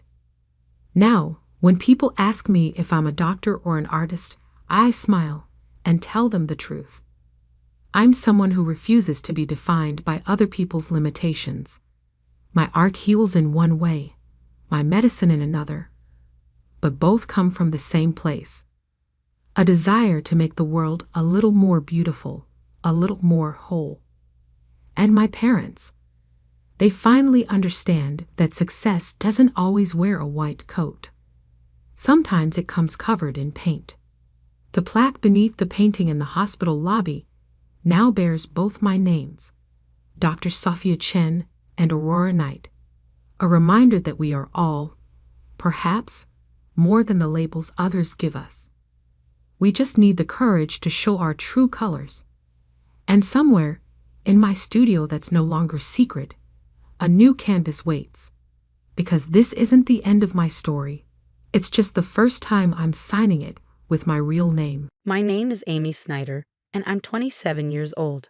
I reside with my father and mother. Our family has always stuck together as a trio since my early years. Growing up, I've always admired my dad. He's the epitome of hard work, running his own bustling business. Though his schedule keeps him away from home most of the time, whenever he finds a moment, he dedicates it to me. On his off days, he prioritizes spending time with me, proving himself to be an exceptional father. My mom, however, paints a different picture. As far back as I can recall, she has never been employed. While she tends to household matters, she's never lent support to my dad's business or pursued a career outside our home. Despite our comfortable lifestyle, with my mom often seen socializing and attending events, her lack of involvement in my life has left me feeling somewhat neglected. There were moments of profound loneliness, but my dad's unwavering presence always filled that void. He understood the indifference my mom held towards me and made it his mission to ensure I never felt neglected or alone. As I grew older, my mother's tendency to break promises became apparent. While my dad's commitments were steadfast, my mother's casual approach to promises left me disillusioned. I learned not to hold her pledges in high regard. Conversely, my dad's reliability and trustworthiness garnered my admiration. I even entertained thoughts of joining his company after graduating from university. Being the only child, I saw it as a way to honor my father's legacy and continue his work. Upon reaching my 20s, my father began imparting invaluable wisdom during our outings for drinks. Meanwhile, my mother's involvement in my life remained superficial. The only time she interjected was during my sophomore year of college when I expressed my desire to join my father's company. "Dad, I want to work at your company after graduation. I'm already preparing for it. I want to follow in your footsteps someday," I announced eagerly. "Amy, are you sure about that? A girl doesn't need to pursue such endeavors." My mother intervened, her words dripping with traditional expectations. "Why not? I want to work hard like Dad," I insisted. "A woman should find a good man and let her husband provide for her," she countered, echoing typical sentiments. Disheartened by her lack of understanding, I chose not to engage further. I refused to live a life tethered to someone else's ambitions, mirroring my mother's existence. I had always aspired to become an independent woman, determined to navigate through my college years on my own terms. After that pivotal moment, I dedicated myself to diligent study, paving the path to join my father's company immediately after graduation. Though my mother remained unconvinced, it seemed she eventually resigned herself to my decision. "If you choose to live this way, so be it. But remember, you'll bear the consequences of not heeding your mother's advice," she remarked resignedly. "If you're willing to accept that, then do as you please." So I followed her directive by stepping into my father's company, inadvertently widening the chasm between my mother and me. Conversely, my bond with my father deepened as we spent more time together. Reflecting on it now, I realized my mother wasn't pleased with the turn of events. Upon joining my father's company, he invested considerable effort in my training, which, unbeknownst to me, was driven by his declining health. It took him nearly half a year to acquaint me with the intricacies of the job before he collapsed at our workplace, swiftly whisked away to the hospital. Over the next 5 years, he valiantly battled his illness. "Emmy, how's the company faring without your dad?" my mother inquired, her concern veiled by skepticism. "It's challenging, but everyone's rallying behind me. Dad entrusted me with everything I need," I replied confidently. "Well, as long as that's the case, just ensure you don't leave the company to ruin as the second generation," she cautioned, her words tinged with apprehension. You lack any genuine interest or affection for the company. You're merely preoccupied with others' perceptions, I retorted, disheartened by her lack of faith. During my father's illness, our disagreements were frequent. Despite his weakening state, he made sporadic visits to the company, emphasizing its significance. These employees in this company are invaluable treasures to me, but I must relinquish my hold on them, he confessed, his voice laced with emotion. Amy, I've witnessed your dedication over the years. I trust you to safeguard this place and everyone here. I don't know if I can emulate you, Dad, but I'll strive to uphold your legacy, I pledged solemnly. From that day forth, the mantle of leadership was bestowed upon me. With my father mostly confined to the hospital, my days were consumed with the company's affairs, leaving little time for homecomings. I prioritized visiting him regularly, carving out time amidst my busy schedule. My mother, on the other hand, fulfilled only the basic duties, such as delivering changes of clothes to him. Even that seemed to inconvenience her. I couldn't help but wonder about her feelings towards my father. Did she lack any sense of gratitude or compassion for his illness? The thought left me feeling sorry for him, recalling the sacrifices he made for me during my childhood, a time when my mother's affection remained elusive. Despite my exhaustion, I made a concerted effort to visit him as often as possible, a routine that persisted for about a year until he peacefully passed away in his sleep. Amidst the whirlwind of tasks that followed, I barely had a moment to grieve. My mother, oblivious to my emotional turmoil, expected me to handle everything from funeral arrangements to hospital paperwork. Realistically, I knew I couldn't rely on my mother, who had never ventured beyond the confines of our home. So I silently assumed responsibility for the myriad tasks. The day after the funeral, my mother broached the subject.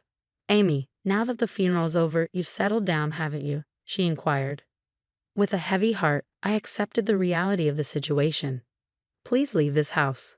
I've just inherited 200 million yen, so I have no use for you anymore. Thank you, she declared, as though it were a mere formality. Her words stung, but I had anticipated them. Further discussion seemed futile.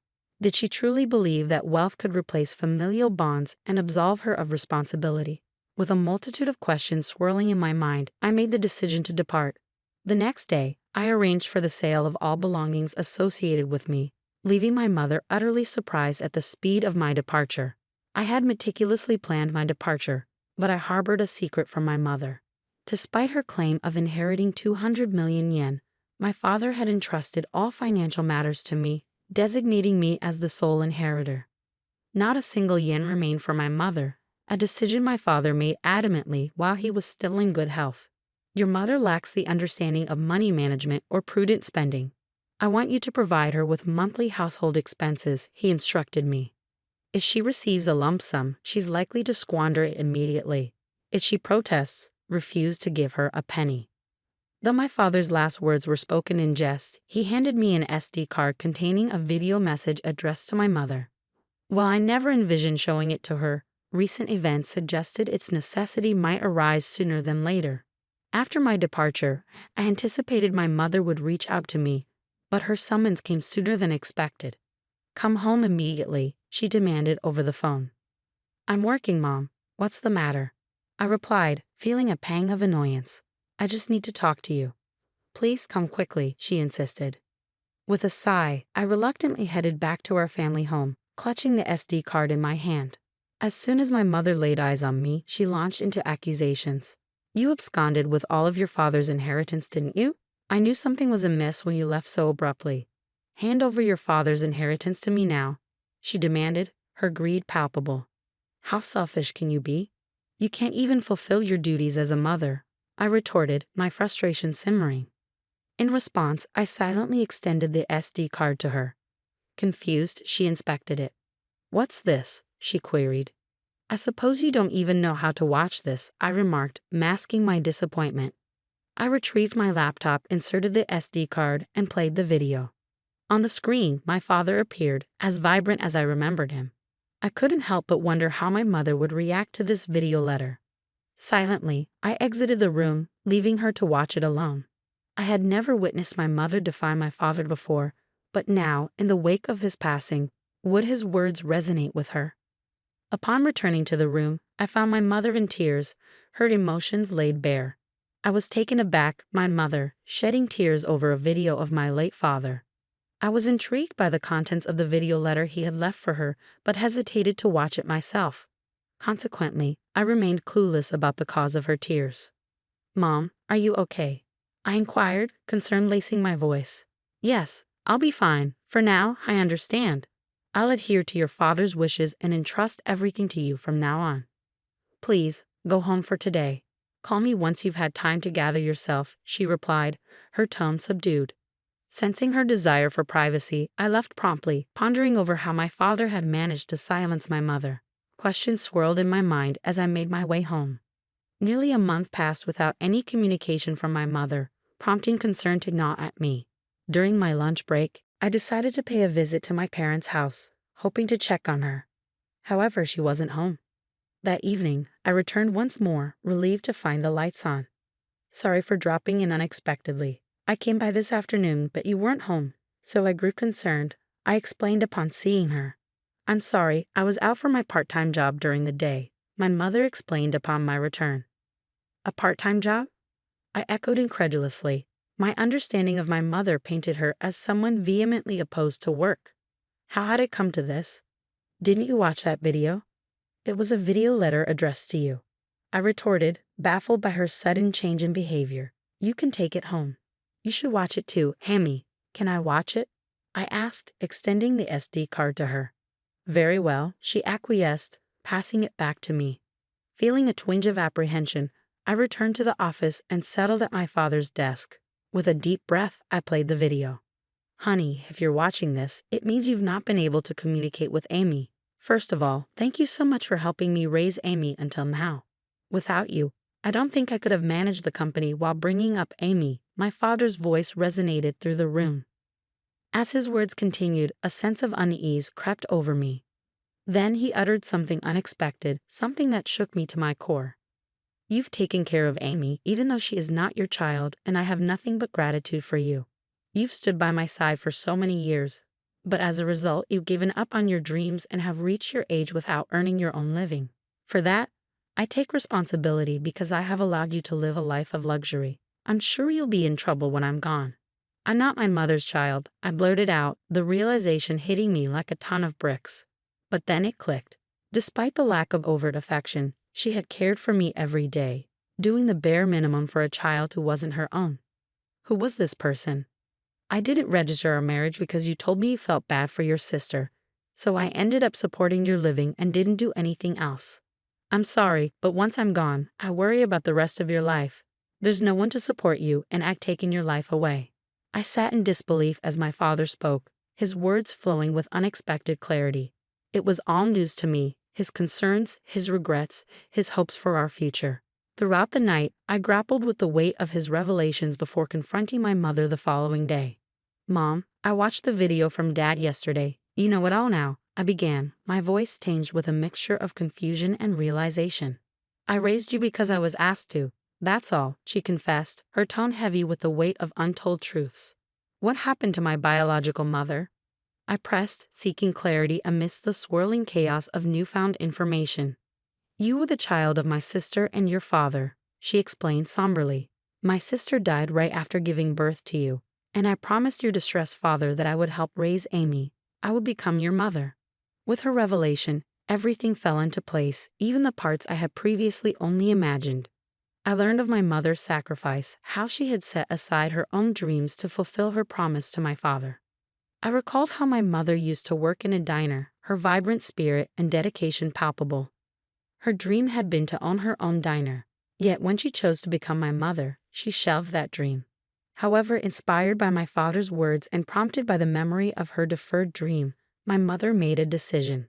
She resolved to reclaim that dream, embarking on a journey to pursue it once more. Currently, she is undergoing training as a part-timer, determined to turn her dream of owning a diner into reality.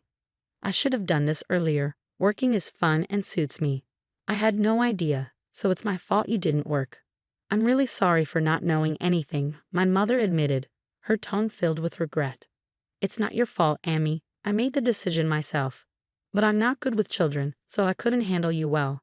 I'm the one who caused you trouble, she continued, taking responsibility for her actions. As we conversed, I realized it was the first time we had such an open dialogue. At this stage in my life, I finally felt like I had come to understand my mother a bit better. Our conversations became more frequent, leading us to a decision to use the money left by my father to fund the opening of her shop. Once she started working, my mother became somewhat more humble. She hesitated when the topic of funds for the shop came up, a behavior that would have been unimaginable not too long ago. While maintaining my regular job, I also assisted with the opening of her diner. This brought me into frequent contact with my mother, fostering a newfound relationship between us. Regarding living expenses, she insisted on managing them with her own income, refusing to accept help from my father's inheritance. "Promise me that you'll tell me if you're struggling. After all, Dad trusted me to take care of you," I urged her. "I'll be fine living on my own. It doesn't cost that much." But in terms of my diner's expenses, she trailed off, her determination evident. "I'll be relying on you. Of course, I'm looking forward to it too, so do your best," my mother encouraged, her eyes filled with hope and anticipation. After many years, we finally became a real family, and now we are living harmoniously. She isn't my birth mother, and perhaps it was just the right time for me to learn this truth. "Your diner is finally going to open tomorrow. Your dream is coming true," I remarked, filled with pride as I watched her dedication. "Seeing you work so hard at that company reminded me of my own dreams when I was younger. I believe that's why I've made it this far. It's all thanks to you and your father." "Thank you so much, Mom," I expressed my gratitude, feeling a deep sense of appreciation. "Promise me to always be my mom, Amy," she implored, her voice filled with sincerity. "From now on, let's get along even better than before. After all, we only have each other," I replied, feeling a newfound sense of closeness. Upon my father's death, the truth was revealed, and I accepted the reality of our situation. Deciding to live on with just my mother and me, I contemplated moving back to my hometown and living together with her again. I don't cook, so my mother is concerned about my poor diet and is supportive of me coming back, I explained, feeling touched by her care. My father would probably be surprised that we're getting along so well. His house, company, and inheritance that he left behind. I'll protect them at all costs while continuing to get along with my mother in order to become a real family, I vowed, determined to honor my father's legacy. We visited the graves of my father and my biological mother, my mother's older sister, to give our daily life updates. After going through the process of adoption, I finally became registered as my mother's daughter, forging a bond that transcended bloodlines. "Mom, what's that over there?" When I returned home from my parents' house with my daughter, we were met with piles of trash bags in front of the entrance. As we approached, I realized that these bags contained my daughter's and my belongings, carelessly packed as if they were actual trash. Confused, I exclaimed, "What's this? Why is this happening?" My daughter tearfully pulled out her beloved stuffed animal from one of the bags and hugged it tightly. Frustrated, I marched towards the entrance, only to find that the locks had been changed while we were out. It became apparent that my mother-in-law and sister-in-law were behind this. Ringing the doorbell and knocking several times yielded no response. "What is this? Isn't it terrible?" I muttered. Upon closer inspection, one of the trash bags had a note that read, "Parasites disappear, never come back." A surge of anger welled up within me, and I couldn't help but express my frustration aloud. "The real parasites are you," I muttered. This was the worst treatment I had ever received from my in-laws in 15 years. Not only me, but making my daughter feel this way too was unbearable. My patience exhausted, boiling with anger, I loaded our belongings into the car, and we returned to my parents' house. "I will never come back to this house again," I declared. "I'm looking forward to seeing what happens to the parasites when their host is gone. My name is Sarah. I am currently 43 years old. I live with my husband, daughter, and my husband's mother and sister. I can't say we live happily. I work from home, but this house is never peaceful. The issue lies with my mother-in-law and sister-in-law, Diane. They have disliked and ignored me for over 10 years. As my daughter, Tracy, grew up, it bothered me less and less. I mainly work as a personal consultant. I started as a fortune teller, but as my blog became popular, I began receiving more consultations on attracting customers, leading to my current job. I met my husband, Kent, through a friend's introduction when I was training to be a fortune teller. I work in sales at a pharmaceutical company, and I'd also do affiliate marketing as a side job, which is finally starting to take off. Kent gave me enthusiastic advice on attracting customers when I expressed my struggles with fortune telling. Attracted by his kindness, we started dating and got married a year later. At that time, our income wasn't great, but Kent always supported me. I'm so glad I married Kent. I truly felt this way. Living with my in-laws began about a year after I got married. It started when my father-in-law, who had been healthy until then, suddenly passed away. My mother-in-law felt insecure about the future and asked my husband to live with us. We agreed to live together in exchange for her taking care of the household chores. Initially, my mother-in-law welcomed our living together and was happy. I hoped we would get along well, but I was mistaken. 2 months later, she began completely ignoring me, perhaps dissatisfied with me not helping with the housework. Soon, my sister-in-law, Diane, also started ignoring me. I didn't mind being ignored, but the challenging aspect with my mother-in-law was her tendency to involve others. Not only did Diane, my sister-in-law, hear about it, but even neighbors and relatives were informed that my daughter-in-law stays at home, but says she's working, leaving all the housework to me. If I stay even a little, she talks back 100-fold, so I just ignore her. To make matters worse, my mother-in-law would suggest to others, "You better not talk to her too. It'll be troublesome." As a result, people around the in-laws' house began giving me only tepid responses to my greetings. I felt isolated, and it became very difficult. Despite my pleas to stop spreading strange rumors, my words were completely ignored. Although my mother-in-law's attitude softened slightly when my daughter Tracy was born 2 years after we started living together, her overall stance towards me hardly changed. However, she was very fond of Tracy, and having her help with household chores and child care was a huge relief as my work became busier. Around the same time, my husband Kent's side business started to struggle, and he seemed unable to adapt to changes in the affiliate marketing market. He approached me saying, "Sarah, can you increase your contribution to the monthly expenses a bit?" I agreed, expressing that my consultations were increasing, and the new methods I implemented were working well. Despite my willingness to collaborate on ways to boost his sales, Kent insisted on handling it independently, saying, "I think I'll try it on my own. I'm really sorry." From the beginning of our marriage, we had agreed that Kent would manage the household finances. Initially, my income was low, so he allowed me to contribute more when my sales increased. I transferred money to Kent based on my monthly earnings, and he provided a fixed amount for living expenses in cash. Initially, I could only contribute $100, but now I could transfer up to $1,000, though not every month. I could contribute more if I dipped into savings. I knew Kent was struggling with his side business, but his pride prevented him from consulting me. He began spending more time at cafes after work, returning home later and later. When Tracy was about 5, Diane got married and moved out. Since she lived nearby, she often brought her son Ricky to our house during the day. When Ricky turned 1, Diane expressed her intention to start a part-time job. My mother-in-law gladly offered to take care of him until the evening.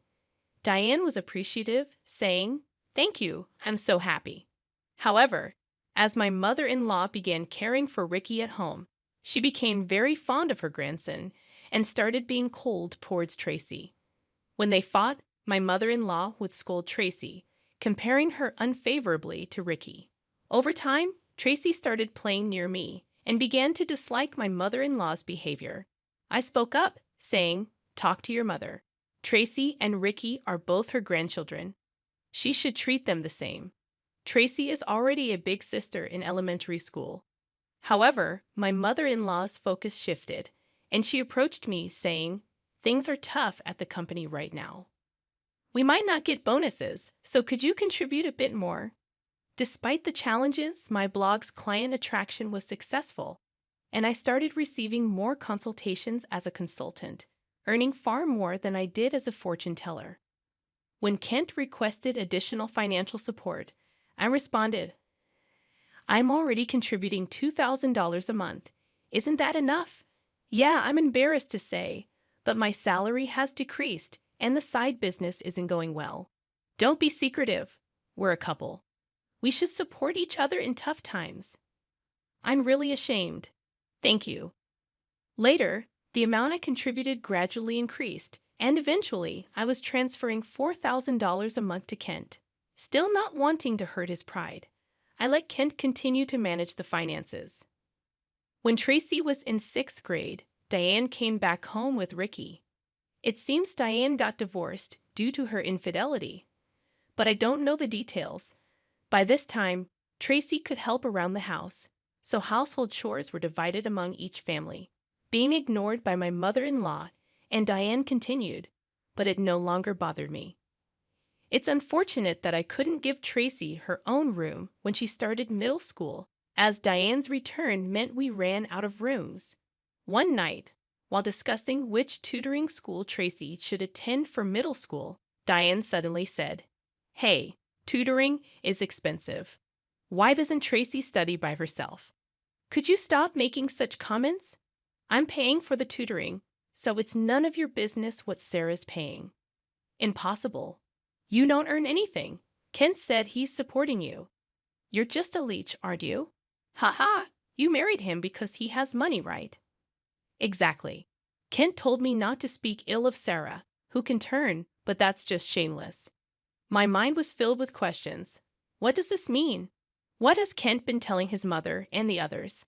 Kent is the one supporting this house financially. It's about time we put an end to the parasite's lifestyle. I feel bad for Tracy, but if we pay for her tutoring, we won't be able to pay my compensation. Not be able to pay? Are you saying our house is paying for your compensation, Diane? Kent said he would pay for it. You should spend your money on Ricky. I began to understand the deception and felt my anger rising. My husband had always managed our household finances, and my mother-in-law had taken care of the household chores and child care until Tracy grew up. So I thought they knew I was also contributing to the household expenses. Is Kent bearing all the expenses of this house, including your living expenses and the compensation Diane is supposed to pay? Be quiet. It's only natural for a family. You're the only outsider here, not related by blood, and yet you act as if living here is your right. It really makes me angry. I contribute money too. Don't talk back. What you contribute is barely enough for your own food expenses. You hardly have any income, and yet you're so arrogant. I could feel my body trembling with anger. I could see Tracy on the side, looking like she might cry. I knew Kent had a lot of pride, but I never thought it would be this bad.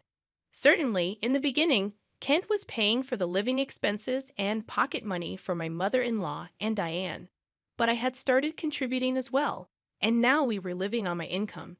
I needed to talk to Kent properly. Around midnight, Kent came home. He was drunk and seemed cheerful. "Can we talk? I didn't know you weren't getting any money from your mother or Diane. They said you're covering all the expenses of this house." About that. My bad. It's a matter of pride as a man, you know. When we started living together, I was paying for everything. There wasn't a right moment to say you were also paying, and in front of the family, let me be the eldest son a little, please. Kent, with a light-hearted tone like in a comedy sketch, put his hands together. "Oh, that's right. I'm going to come in this Saturday. I'll be gone for a week. Take care." "Conan? Why?" "I got invited to a seminar in Conan by a friend I'm doing a side business with. I'm going to make it a success, so cheer for me, Sarah. Well, I'm off to sleep. See you tomorrow." My husband lay down on the mat in a cheerful mood and soon started snoring. My anger wouldn't subside, but recently, with Kent coming home late, we hadn't talked much, and I had no idea about this. I thought he was joking while drunk, but on the weekend, Kent really left with a large suitcase. During Kent's absence, I had the freedom to use the car, so I decided to take Tracy back to my parents' house. The next day, a shocking event awaited us. Mom, what is that? When Tracy and I returned from my parents' house, there were piles of trash bags in front of the entrance. Upon closer inspection, these bags contained mine and Tracy's belongings, carelessly packed just like real trash. What is this? Why is this happening? I don't understand. Tracy, crying, pulled out her beloved stuffed animal from the bag and hugged it. Furious, I headed towards the entrance. Huh? Has the lock changed? It seemed that the locks had been changed while we were out. This must be the work of my mother-in-law and sister-in-law, Diane. I rang the doorbell and knocked several times, but no one came out. What is this? Isn't it terrible? Upon closer inspection, one of the trash bags had a note saying, "Parasites disappear, never come back." I felt a surge of anger from the bottom of my heart. The real parasites are you. I couldn't help but let out a swear word. This was the worst treatment I had ever received from my in-laws in 15 years. Not just me, but making my daughter feel this way too. I finally lost my patience with boiling anger. I loaded the luggage into the car, and we returned to my parents' house. I will never come back to this house again. I'm looking forward to seeing what happens to the parasites when their host is gone. When we returned to my parents' house, they were shocked. I hadn't told them about the ignoring from my in-laws, the money issues, and most of all, their attitude towards Tracy. Not wanting to worry them, my parents said, "There's no need to go back to that house. You should claim compensation from them." They cried with anger and told me to stay with them. My mother's words, "You really had it tough," made me cry too. In reality, I had been trying my best all this time. Enough is enough. I finally decided to confront my feelings while staying at my parents' house. I contacted a friend who had introduced me to Kent. She was connected to Kent's side business friends. "Are you doing well? I want to ask you something. Do you know if Kent's friends are currently in Conan, that famous entrepreneur seminar, right?" I was invited but wasn't interested, so I declined. "Kent didn't go, did he?" "Yeah, that's right. By the way, I heard Kent quit his job and is now managing a business with his wife. You two must be close." Yes, that's right." Nonchalantly, I replied and hung up immediately. After I called Kent's company, what my friend said was true, and to my surprise, Kent had quit his job 2 years ago. This meant that for the past 2 years, I had been paying almost all of the living expenses for my in-laws. Looking back over the years, I suddenly felt hollow. A week later, I received a laid-back message from Kent saying he was back in the U.S. After continuously ignoring him, I stopped hearing from him altogether. He must have heard the news back home. Expecting persistent contact from Kent, I hired a detective to investigate him. The investigation revealed that Kent, dressed in a suit in the morning, spent his afternoons gambling and evenings at a woman's house. So I asked for an investigation into his infidelity as well. 3 weeks later, Kent called me. It must have been close to his former company's payday, and he was panicking. "Sarah, sorry I couldn't contact you. I'm sorry for what my family did. I heard they kicked you out, and I was thinking, why did it come to this? Really? Did you tell the truth to your mother and Diane?" Kent quickly changed the subject and said something unbelievable. "Let's leave that house and live in a new home, just the 3 of us. I'll cut ties with those who disregard you, Sarah. I'm ready to abandon my mother and Diane, so please come back." Are you really cutting ties with your mother and Diane? Was Kent planning to easily discard them after making them dependent on him? I was disappointed in Kent and his self-centered actions, so I told him, "I'm coming back for now, so leave the door unlocked." Kent seemed delayed at my message. A few days later, I returned to my in-laws' house with Tracy. Kent, his mother, and Diane were there, but Ricky was nowhere to be seen. I was relieved that Ricky didn't have to witness the adults' ugly arguments. When Kent made some remarks, I ignored the displeased pair and took out a divorce form from my bag. I confronted the surprised Kent. "I heard you quit your job without telling me. Since we're supposedly managing a business together, Does that mean the $4,000 I've been transferring every month was actually your salary? Kent tried to excuse himself. No, that's not it. I told you the business was in trouble, right? So, I decided to quit before getting fired. Carly, I heard you quit 2 years ago, right? I called your company, and it's still not bankrupt. Kent fell silent. I pressed further. By the way, what role do you play in our joint business management? Are you the accountant? Kent became increasingly uneasy and started sweating. Kent is supporting the whole family, isn't he, Mother? He quit his job, his side business isn't going well, and yet it's a mystery where the money is coming from. I'm leaving, but please continue to get financial support from Kent. My mother-in-law and Diane's faces turned pale and ashen. But the other day on the phone, you were crying and begging to save only yourself, saying you'd cut ties with your mother and sister. Haha, but that won't happen. I'm also discarding Kent here. What do you mean? I don't understand. Kent hasn't been going to work. That's a lie. He leaves in a suit, and Sarah was supporting the household. It's true. Sarah has been paying for everything for years. I'm unemployed now and not doing any side business. We're going to have a hard life because you guys kicked Sarah out.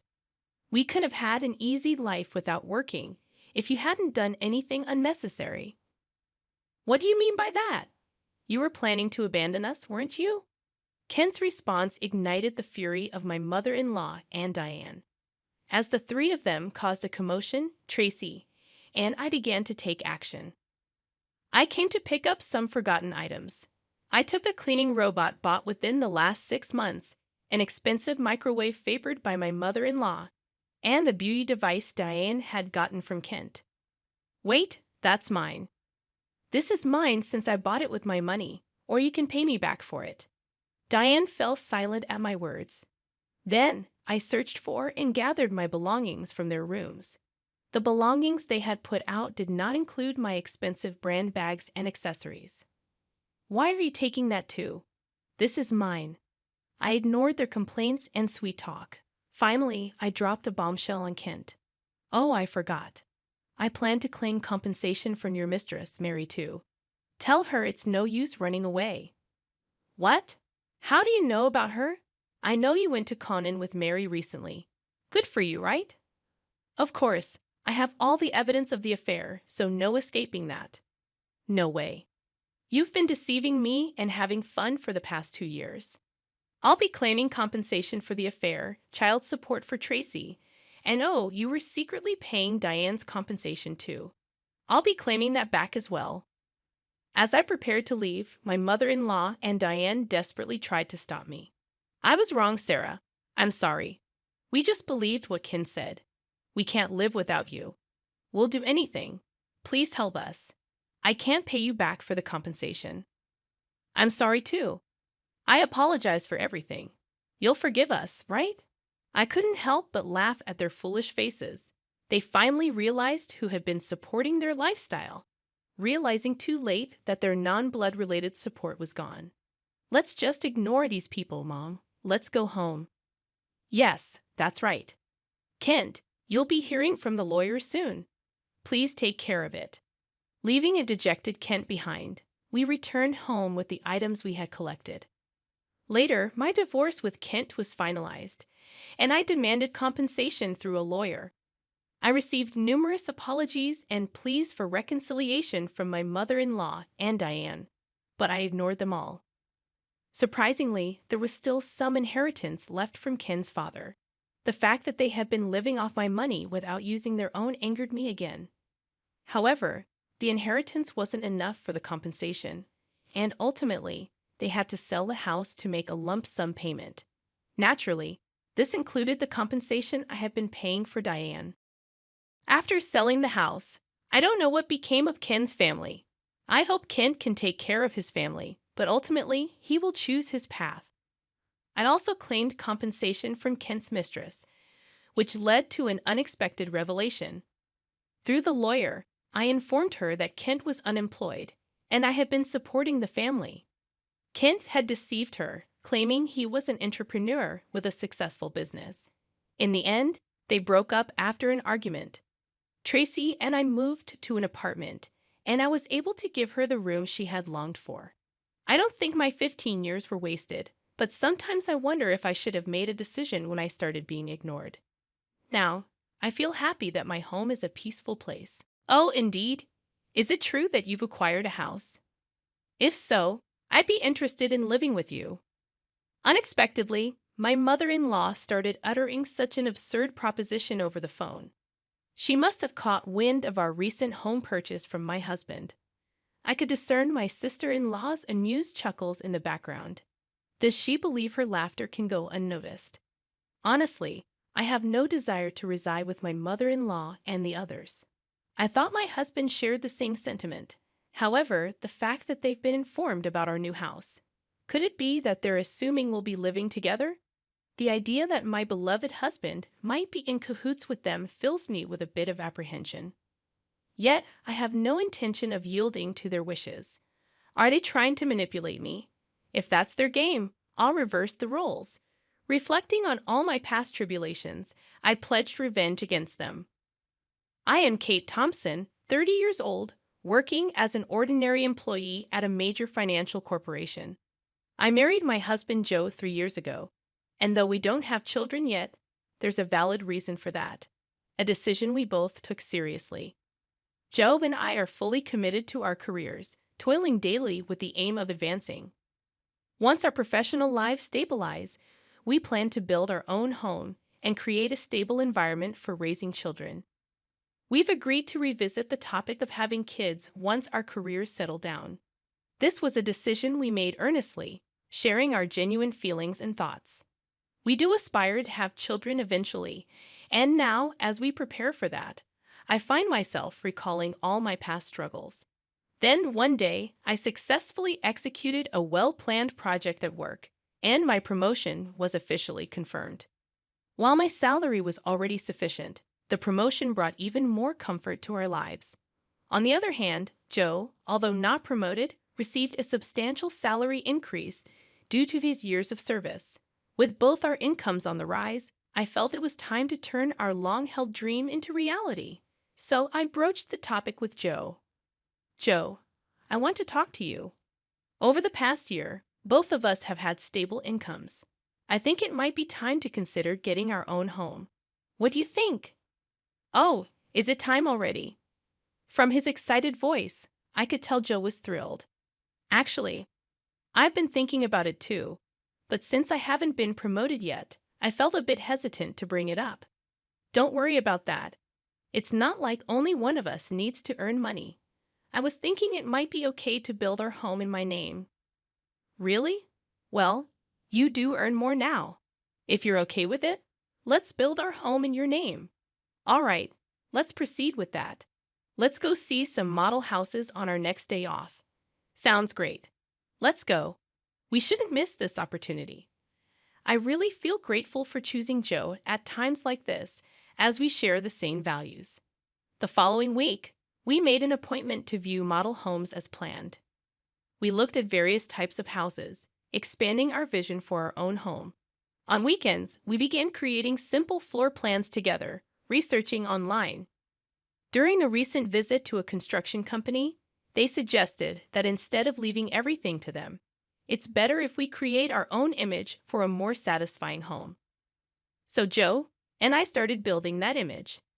However, neither of us has much knowledge of architecture or design. Even with research, it takes time to put it into practice.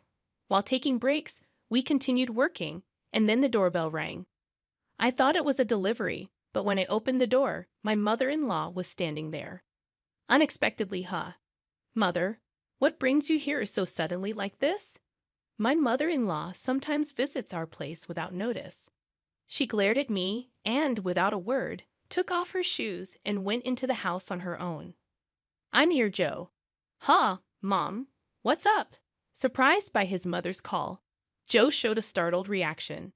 Did you have some business around here? To Joe's question, his mother looked a bit perplexed. Yes, I told Kate about it over the phone a little while ago, but it seems Joe didn't know. I see. Maybe Kate forgot to tell me. Seems like it. Kate, even though she's still young, has a terrible memory. That's not true, Mom. It's not forgetfulness.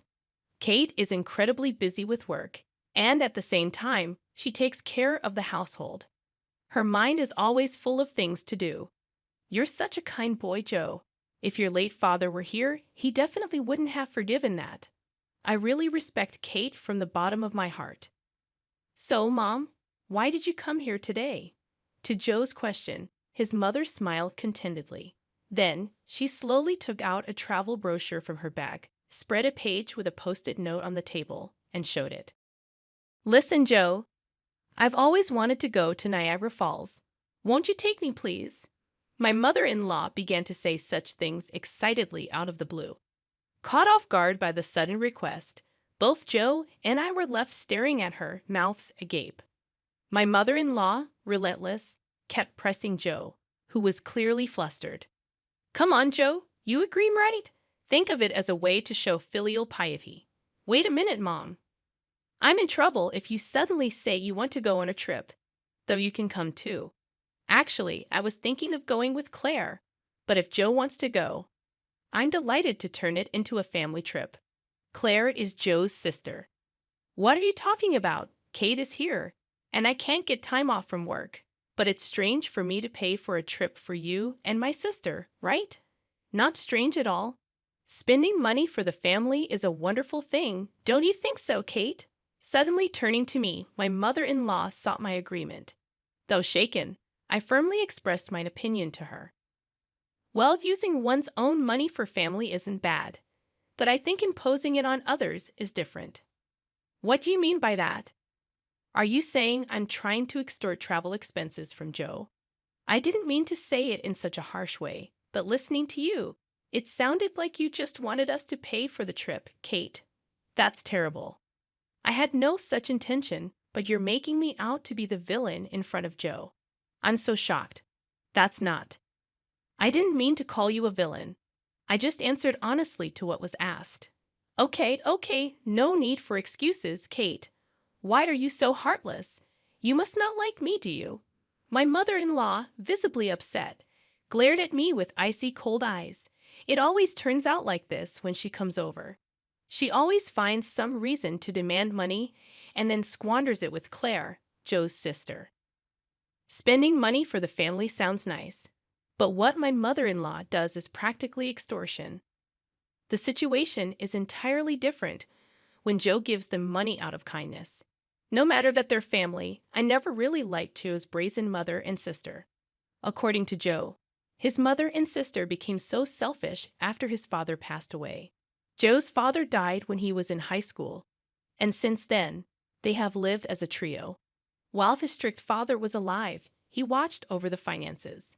But with his departure, there was no one to stop them, and they even freely spent the life insurance money. Also, since Claire works part-time, not as a full-time employee, her salary is low, and their life is always on the edge. So this is why she regularly visits our house, making excuses like life is tough, or I want to relax and travel somewhere to extort money from Joe. Before marrying Joe, it seemed he was at the mercy of his mother and her demands after his father's death. A sense of dependence for being cared for by his mother had bound Joe. However, since marrying me, Joe seems to be gradually realizing their true nature. Even when repeatedly asked for money, recently he's been trying hard to refuse. For Joe, that's quite a growth. Moreover, he has recently become able to speak back firmly to his mother. To my mother-in-law's spiteful words like, "You don't like me, do you?" Or "Why should I for such an uncharming daughter-in-law?" Joe responded clearly. "Just because you're my mother doesn't mean you can speak badly of Kate. Didn't Kate just answer what you asked her, Mom? You're taking Kate's side. What are you talking about?" "I think you're in the wrong here, Mom. That's so unfair. Surely Kate must have poisoned your mind against me. Poor thing, you were such a kind child before we got married." "I'm telling you that's not it. I'm saying this because I think so." Joe's firm response surprised my mother-in-law, who was not used to being talked back to like that. With a frustrated look, biting her lower lip, she said, "Fine," and left. "Kate, I'm sorry. I'd always make you feel uncomfortable." No, it's okay. You stood up for us this time. Once we build our own home, we'll be further away. Let's not interact with Mom and them. Then yeah, that would be a relief. If you're okay with it, Joe, I'm grateful. The place we are considering for our new home is quite far from our current apartment, improving the convenience to both of our workplaces. Our current apartment is about 5 train stations away from Joe's parental home, but the new house will be 3 times farther and require transfers. The route from the station is also complex, so if we don't give them the address, they won't be able to find our new home. It's a good chance to cleanly break off our relationship with my mother-in-law. Later, we submitted our imagined floor plan to the construction company, and the construction started 2 months later. After about half a year, our $500,000 dream home was completed. We managed to squeeze some time from our busy work schedules to pack a few days before the move. I received a call from my mother-in-law on my smartphone. Busy packing. I turned on the speaker and answered the phone. Hello, I said, and my mother-in-law started speaking in an unusually high-pitched voice. Kate, when are you moving? You bought a house, right? I want to live with you. Suddenly, on the phone, my mother-in-law began to say such an outrageous thing. She must have heard about our new home purchase from Joe. I could hear Claire, my sister-in-law, chuckling in the background. That's great. We can make Kate work for us every day. Mom, you came up with a good idea. Do they think their words aren't reaching me? It's clear they plan to piggyback on our move. I imagine them planning to use me for an easy life. Honestly, I have no intention of living with them. I thought Joe felt the same, but telling them about the new house. Could it be that they're assuming we'll live together? The thought that my beloved Joe might be in league with them fills me with a bit of fear. But I have no intention of letting them have their way. They're probably trying to use me, right? If that's the case, I'll turn it around and use them. I told them the date of our move. Then my mother-in-law and Claire said, "We'll come to the apartment in the afternoon on that day. Take us with you in the car, and arrange the movers for us too." They hung up after making their demands. But of course, I have no intention of complying. For now, I'll check the facts with Joe. As I was about to go and tell Joe this, he was already standing behind me. Joe, you were there. I came to say we should take a break, but was that Mom on the phone just now? Ah, yes. I was going to talk to you about it too. Why did you tell your mother about our new home? It's not like that. Actually, when Mom came over last time, she seems to have seen the floor plan of our new house. She kept pestering me about it every day. So, Kate, I'm really sorry. I see. So you don't intend to live with your mother, right? Of course not. After hearing that phone call, I'm even thinking it's better to cut ties with her. Joe's expression was filled with more anger than ever. It was the first time I had seen him this angry. From what Joe told me, my mother-in-law had seen the layout of our new home and was convinced it was a spacious house. She had pretended to be interested and called Joe repeatedly, asking him about the number of rooms and details of the facilities. But it seems that Joe is on my side, which relieved me. Then there's no problem at all. This made me determined to get my revenge on my mother-in-law. I've had enough of her saying whatever she wants, but it's goodbye to that now. I'll make sure to settle this properly. And so, the day of the move arrived. Joe and I had the movers transport our things in the morning and headed to our new home in our car. By the time we finished moving everything, it was already past 1:00 p.m., checking our phones while taking a break. We saw dozens of missed calls from my mother-in-law. She called me too, Joe said, sounding weary. Then my mother-in-law called again. I answered the phone with the speaker still on. Hello, Kate. Where are you? I told you I'd be at the apartment in the afternoon, didn't I? Yes, you did say that. So what can I do for you? What do you mean? You didn't arrange for the movers. I've been waiting at home, and not a single truck has shown up. So I had to go to your apartment myself. Is that so? Well, that's too bad. You know, I didn't arrange for any movers. What? That's not the agreement. Where is your new house? Huh, you really think I'd tell you? After saying that clearly, my mother-in-law uttered a dumbfounded huh. She probably thought that as long as Joe was there, she could always have her way. But Joe is different now. He's my precious ally, trying to cut off the bad ties with his family. Determined to release all my pent-up feelings, I spoke firmly. Just to let you know, neither Joe nor I have any intention of living with the two of you from now on. Please don't involve yourselves in our lives. What are you saying? Your opinion doesn't matter. It's up to Joe to decide. At least tell me where the new house is right now. Huh? How are you going to get here without even knowing the address? This house is in my name. I have the right to decide who lives here. If you two just barge in, it's trespassing, and I'll sue you right away. What? Trespassing? How rude to say that about your husband's family. At that point, Joe spoke up in a deathly cold voice. Family? My father, who was a family member, is already gone, isn't he? What are you saying, Joe? After hearing that last phone call, I'm utterly fed up with you two. Just having a blood relation with you is embarrassing. From now on, my family is only Dad and Kate. I no longer consider you two as my family. Wait, Joe, don't say such things. Don't bother us again, got it? With that, Joe hung up without waiting for her reply. He swiftly set his phone to block her calls.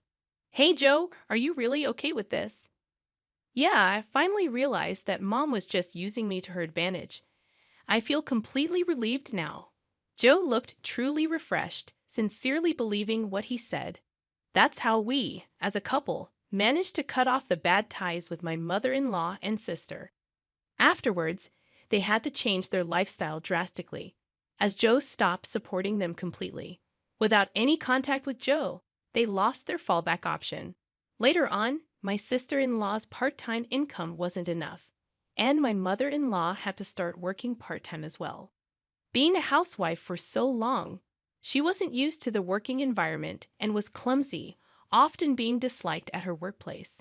Meanwhile, we live a peaceful life in our new home, with no sudden visits from my mother-in-law anymore. We are truly stress-free. I'm endlessly grateful to Joe for believing in me and cutting ties with his toxic blood relatives. We might face various challenges in the future, but even then, I trust Joe, and we will support each other and walk through life together. The moment I pulled into my driveway and saw Patricia standing in my garage with a stack of bills in her hand, I knew something had gone terribly wrong. My mother-in-law had that particular smile she wore when she believed she'd done something exceptionally clever, the kind that made my stomach tighten with dread. Victoria, she called out cheerfully, waving the money like a trophy. Perfect timing. I have wonderful news. I stepped out of my Honda Civic slowly, scanning the garage. The space where my project car usually sat was conspicuously empty. Just an oil stain on the concrete and the faint smell of motor oil lingering in the air. "Where's the Cobra?" I asked quietly, though I already suspected the answer. Patricia's smile widened. "I sold that junky old car for you. Got $3,000 cash, which is probably more than that rust bucket was worth. You needed something more practical anyway, honey. A woman your age driving around in some beat-up sports car from the 60s. It was embarrassing. For a moment, the world seemed to tilt sideways. I stared at the empty space where I'd spent the last 4 years of my life meticulously restoring a 1967 Shelby Cobra 427. Not just any Cobra, but one of only 348 ever made. A car I'd purchased as a rusted shell and rebuilt from the ground up with my own hands. "You sold it," I repeated, my voice steady despite the hurricane building in my chest. "For your own good," Patricia said, smoothing her perfectly styled gray hair. "Mark agrees with me. You've been wasting too much time in this garage playing with car parts instead of focusing on more appropriate hobbies. Maybe now you'll take up something more suitable, like gardening or cooking." I walked closer, noting the way she held the cash possessively against her chest. $3,000 for a car that had just been appraised at $400,000. Who did you sell it to? I asked. Some young man who answered my Craigslist ad. Such a sweet boy. Said he'd been looking for a project car just like this one. I told him it needed a lot of work, but he seemed excited about it. She beamed with satisfaction. I even threw in all those expensive tools cluttering up the garage. My tools. My grandfather's tools. The Snap-on collection worth more than most people's cars. Accumulated over 30 years of professional racing and restoration work. Tools I'd inherited when he passed, along with his knowledge and his passion for automotive engineering. Patricia, I said carefully, did you happen to keep any documentation from the sale? Of course I did. I'm not careless. She pulled a crumpled piece of paper from her purse. Here's the bill of sale. Everything's perfectly legal. I took the paper with steady hands. Though inside, I was calculating just how monumentally she'd destroyed something irreplaceable. The bill of sale was handwritten on notebook paper, signed with barely legible names. No title transfer, no proper identification recorded. This young man, I said, did he show you his driver's license? Get his address. Patricia waved dismissively. He paid cash. That's all that matters. Really, Victoria, you should be thanking me. Now you can buy something sensible with that money. Maybe a nice set-in. I folded the paper carefully and slipped it into my pocket. You know what, Patricia? You're absolutely right. Thank you for taking care of this for me. The confusion that flickered across her face was almost worth the devastation. She'd expected an argument, tears, anger. Instead, I was giving her exactly what she wanted: gratitude and submission. Well, she said, somewhat deflated by my response, you're welcome. I just want what's best for you, dear. Mark will be so pleased when he gets home from his business trip. Mark, my husband of 6 years, who'd given his mother a key to our house for emergencies and never quite managed to set appropriate boundaries. Mark, who thought my hobby was cute, but didn't really understand why I spent my weekends covered in grease instead of shopping or getting my nails done. I'm sure he will be, I said, pulling out my phone. Patricia, would you mind waiting here for just a moment? I need to make a quick call. She nodded, still counting the bills with obvious satisfaction.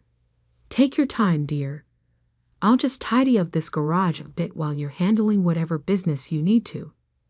I walked to the far corner of the garage, where the Wi-Fi signal was strongest, and dialed a number I knew by heart.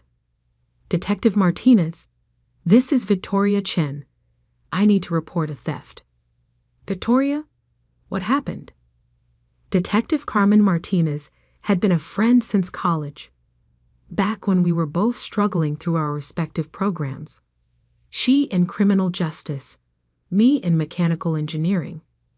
She knew about my work, my reputation in the vintage racing community, and the value of what I'd been building. Someone sold my Cobra without my permission, I said quietly, glancing back at Patricia, who was now rearranging my remaining tools with the confidence of someone who'd never held a wrench in her life. The 67? The one you've been restoring for Barrett Jackson? That's the one. Carmen's whistle was low and sympathetic. Jesus, Victoria. Who did it? My mother-in-law.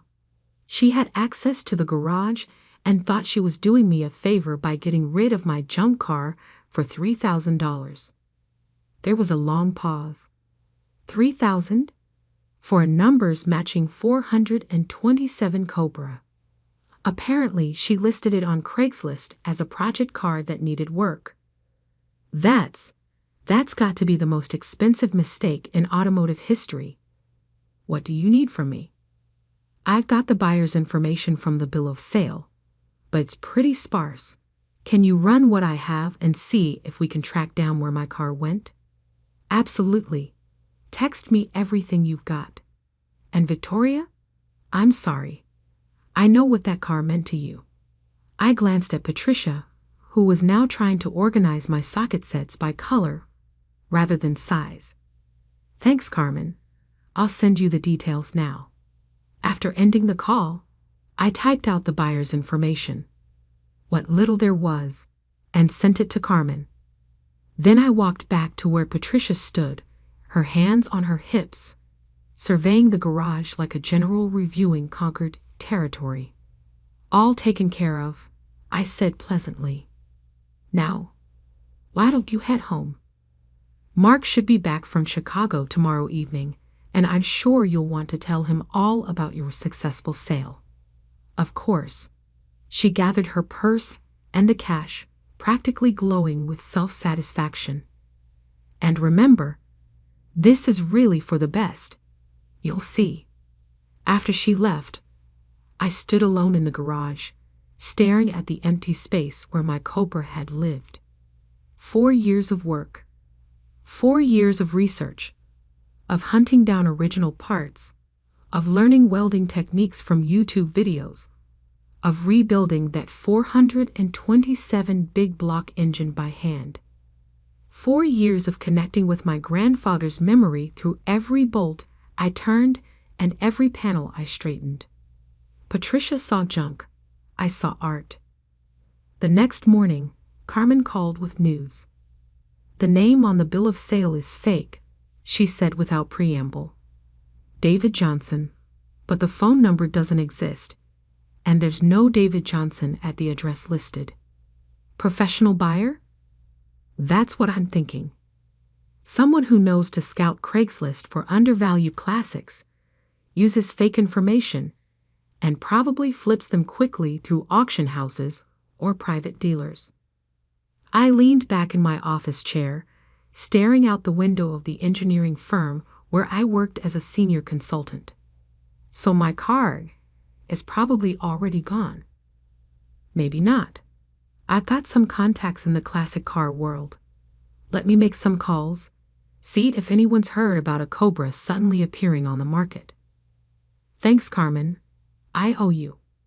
Just promise me that when this is over, you'll let me take a ride in whatever car you build next. That afternoon, as I sat in a client meeting reviewing stress analyses for a new bridge design, my phone buzzed with a text from Mark. Mom told me about the car. Probably for the best. Maybe now we can use the garage for storage like normal people. I stared at the message for a long moment, then turned my phone face down and returned my attention to the meeting. Some conversations were better had in person. Mark arrived home the next evening in his usual flurry of activity. Suitcase dropped in the entryway, tie loosened, already talking about his successful presentations in Chicago before he'd even properly said hello. Victoria, you should have seen the client's face when I showed them our cost projections, he said, loosening his tie. They practically signed the contract on the spot. That's wonderful, I said from the kitchen, where I was preparing dinner. How was your flight? Delayed, of course, but first class makes everything bearable. He wandered into the kitchen and kissed my cheek absently. Mom told me about the car situation. I have to say, I'm relieved. That thing was becoming an obsession. I continued stirring the pasta sauce, my movements calm and measured. Is that how you saw it? Come on, Vic. You spent every weekend in that garage.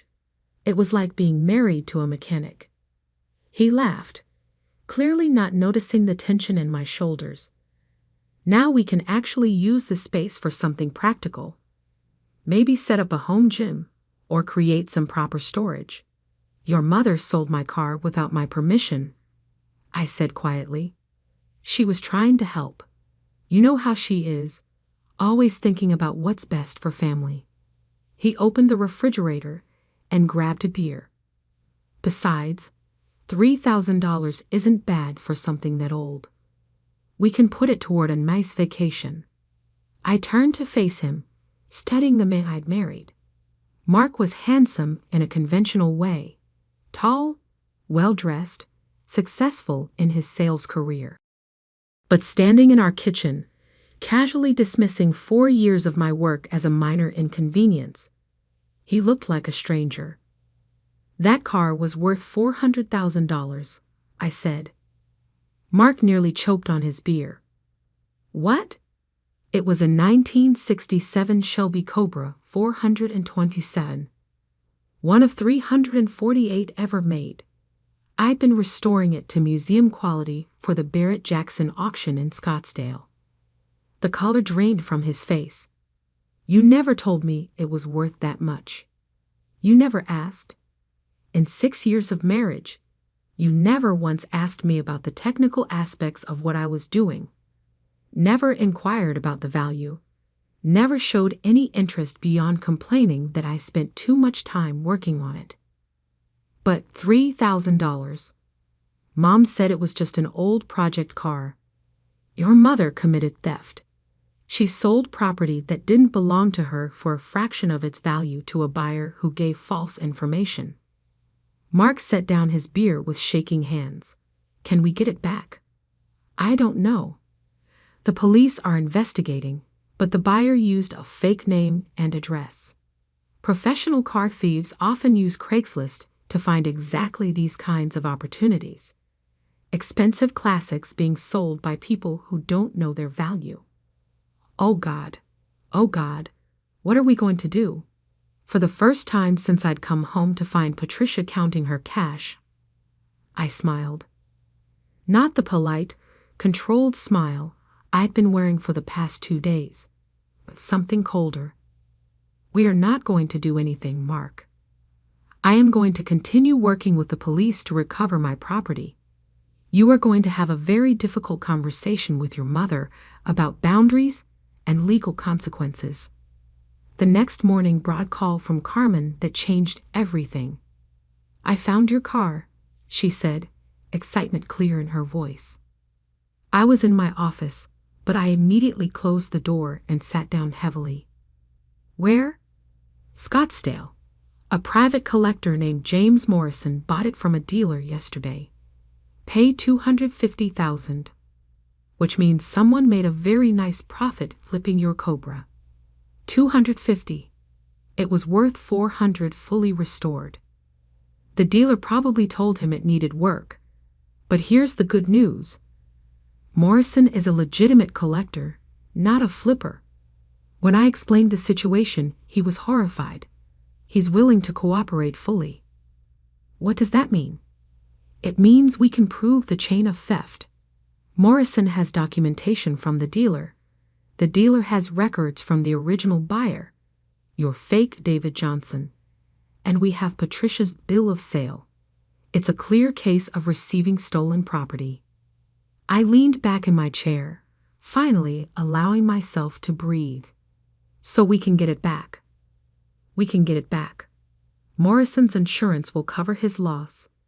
The dealer is already cooperating to avoid criminal charges, and we're working with Scottsdale PD to trace the money trail. How long?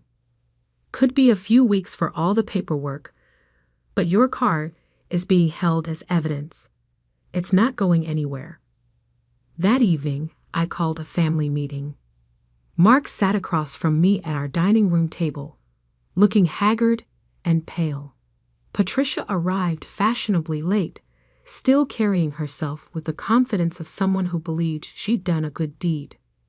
I don't understand why we need a formal meeting, she said, settling into her chair with a slight huff. I already explained everything to Mark. I sold that old car for a very reasonable price. Patricia, I said calmly, I need you to understand something very important. That car you sold was worth $400,000. She blinked. Don't be ridiculous, Victoria. It was just an old. It was a 1967 Shelby Cobra 427. one of the rarest and most valuable muscle cars ever made.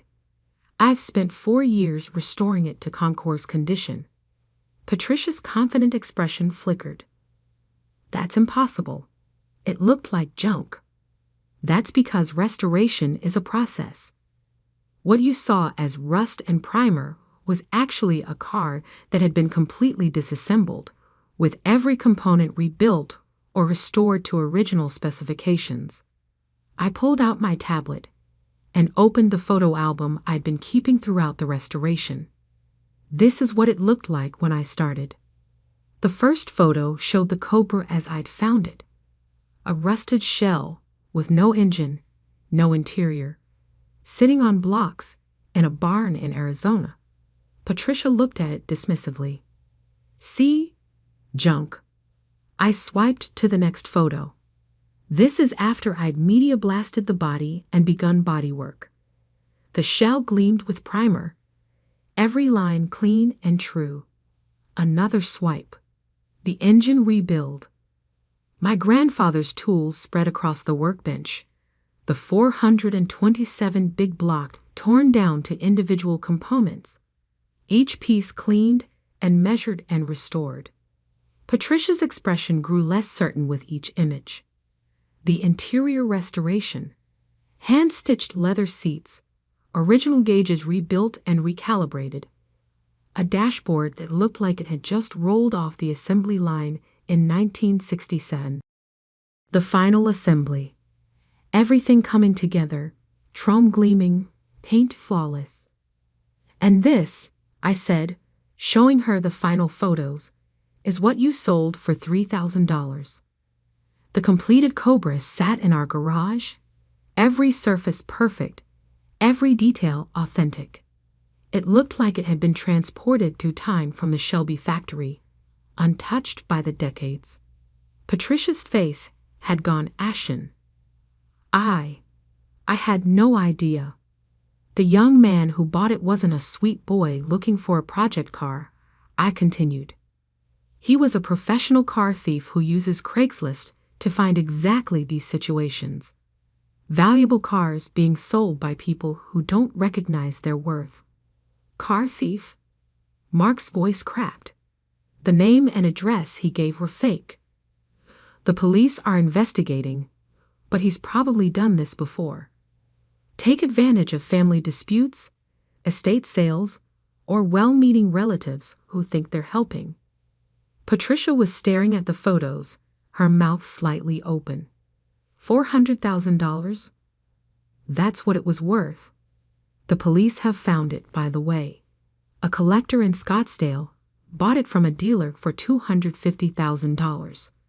He's cooperating with the investigation. So we can get it back? Patricia asked hopefully. I can get it back, I corrected. But there's something else you need to understand. What you did was theft. You sold property that didn't belong to you. The district attorney's office is reviewing the case for criminal charges. The silence that followed was profound. Patricia looked from me to Mark, then back to the photos on my tablet. Criminal charges, she whispered. Theft of property over $100,000 is a first-degree felony in this state. The mandatory minimum sentence is 2 years in prison. Mark buried his face in his hands. Mom, what did you do? I was trying to help, Patricia said, but her voice had lost all its earlier confidence. I thought it was just taking up space. You thought you knew better than I did about my own possessions, I said quietly. You decided that my interests and hobbies were inappropriate and took it upon yourself to fix my life according to your standards. Patricia was crying now, mascara running down her cheeks. I'm sorry. I'm so sorry. I'll pay you back. With what money? You have $3,000. The car was worth $400,000. We'll figure something out. Mark said desperately. Maybe we can take out loans, or... Mark, I said, my voice firm enough to cut through his panic. I want you to be very clear about something. Your mother committed a felony. She stole property worth more than most people's houses. This isn't something you can fix with good intentions and a payment plan. Over the next 2 weeks, as the police investigation proceeded and the legal machinery ground into motion, I watched my family dynamic shift in ways I hadn't anticipated. Mark, faced with the reality of his mother's actions and their consequences, began to see our relationship differently. He'd spent years minimizing my interests and supporting his mother's interference because it was easier than confronting the family dynamics he'd grown up with. Now, forced to acknowledge that my hobby was actually a sophisticated technical skill worth hundreds of thousands of dollars, he was struggling to reconcile the woman he thought he'd married with the expert craftsperson I'd always been. "I never realized," he said one evening as we sat in the kitchen. "I mean, I knew you were good with cars, but I didn't understand." "You didn't want to understand," I replied. It was easier to dismiss it as a quirky hobby than to recognize that I might have expertise in something you knew nothing about. The legal resolution came faster than I'd expected. Morrison, the collector in Scottsdale, was indeed everything Carmen had said, horrified by the situation and eager to cooperate. The dealer who'd sold him the car agreed to testify in exchange for immunity. The money trail led back to the original thief, who turned out to be part of a larger operation targeting classic cars. Patricia, faced with the possibility of prison time and the reality of what she destroyed, accepted a plea agreement. 5 years probation, restitution payments, and community service. But the damage to our family relationships was permanent. Mark and I entered counseling, but it became clear that this incident had revealed fundamental incompatibilities we'd both been avoiding. He needed a wife who fit his image of conventional success, someone whose achievements complemented his rather than challenging his understanding of the world. I needed a partner who could respect my expertise and interests even when they fell outside his experience. 6 months after Patricia sold my car, Mark and I signed divorce papers. It was amicable, all things considered. He kept the house with its empty garage. I took my tools, the ones that hadn't been sold, and moved to a small place outside the city with a 2-car garage and room to work. The Cobra was returned to me in perfect condition, apparently none the worse for its adventure in theft and recovery. Morrison had stored it properly and even had his own mechanic perform a full inspection to ensure no damage had occurred during transport. But I'd lost the desire to finish that particular project. Too much had happened, too many associations had been tainted. Instead, I sold it myself, properly this time, through Barrett Jackson, with full documentation and provenance. It brought $420,000 at auction. With that money, I bought something I'd always dreamed of but never thought I could afford, a 1970 Plymouth Cuda that had been languishing in a barn for 30 years. Not as rare as the Cobra, but more personally meaningful. My grandfather had owned one just like it, had taught me to drive in one just like it. This time, though, I was building it for myself. Not for auction, not for investment, just for the pure joy of taking something broken and making it beautiful again. On weekends, I work in my garage with the doors open, music playing, tools spread across the workbench exactly the way my grandfather taught me. Neighbors stop by sometimes, curious about the old car taking shape under my hands. Some of them are surprised to find a woman doing the work, but most are just impressed by the craftsmanship. Mark sends occasional texts, usually on holidays or anniversaries. He's dating someone new, he tells me, someone who appreciates the finer things in life. I always text back politely, wishing him well. Patricia and I don't speak at all anymore. That's probably for the best. Last month, Carmen stopped by to see the Cuba's progress. She ran her hands over the freshly painted panels, admiring the deep plum metallic that seemed to glow even in the fluorescent garage lighting. "You know," she said, "I think this one's going to be even better than the Cobra." I smiled, wiping grease from my hands with an old shop rag. Different goals this time. The Cobra was about proving I could do museum-quality work. This one's about remembering why I fell in love with cars in the first place. "And how's that going?" I looked at the Cuda, still months away from completion, but already showing the promise of what it would become. Every curve was perfect, every component chosen with care, every detail a reflection of decades of accumulated knowledge and skill. "Better than I expected," I said. "Turns out, when you're building something for yourself, instead of for other people's approval, the work is a lot more satisfying." Carmen laughed. "Sounds like you learned more than just automotive repair from this whole experience." Maybe I had. Maybe sometimes it takes someone else trying to steal your dreams to help you realize what those dreams actually mean to you. And maybe, sometimes the thing that looks like the worst betrayal becomes the catalyst for the life you were always meant to live. The invitation came through our family group chat, my mother's perfectly worded message dripping with concerned disappointment. Emergency family meeting. Thursday, 7 p.m. Alexandra needs our help with her situation. My situation? That's what they'd been calling my decision to quit my prestigious consulting job and start my own company. 2 years of subtle jabs, worried phone calls, and not-so-subtle hints about real jobs with actual benefits. I sat in my car outside my parents' colonial-style house, the same one I'd grown up in, where success was measured in Ivy League degrees and corporate titles. My sister Emma's Range Rover sat in the circular driveway, next to Dad's Mercedes and Mom's BMW. My Toyota Corolla looked decidedly out of place, exactly how they saw me these days. My phone buzzed. Another message from Marcus, my CFO. Forbes article goes live at 8 p.m. Eastern Standard Time. You ready for this? I texted back. Perfect timing. Family intervention starts at 7. His response was immediate. Savage. Want me to send a car to rescue you?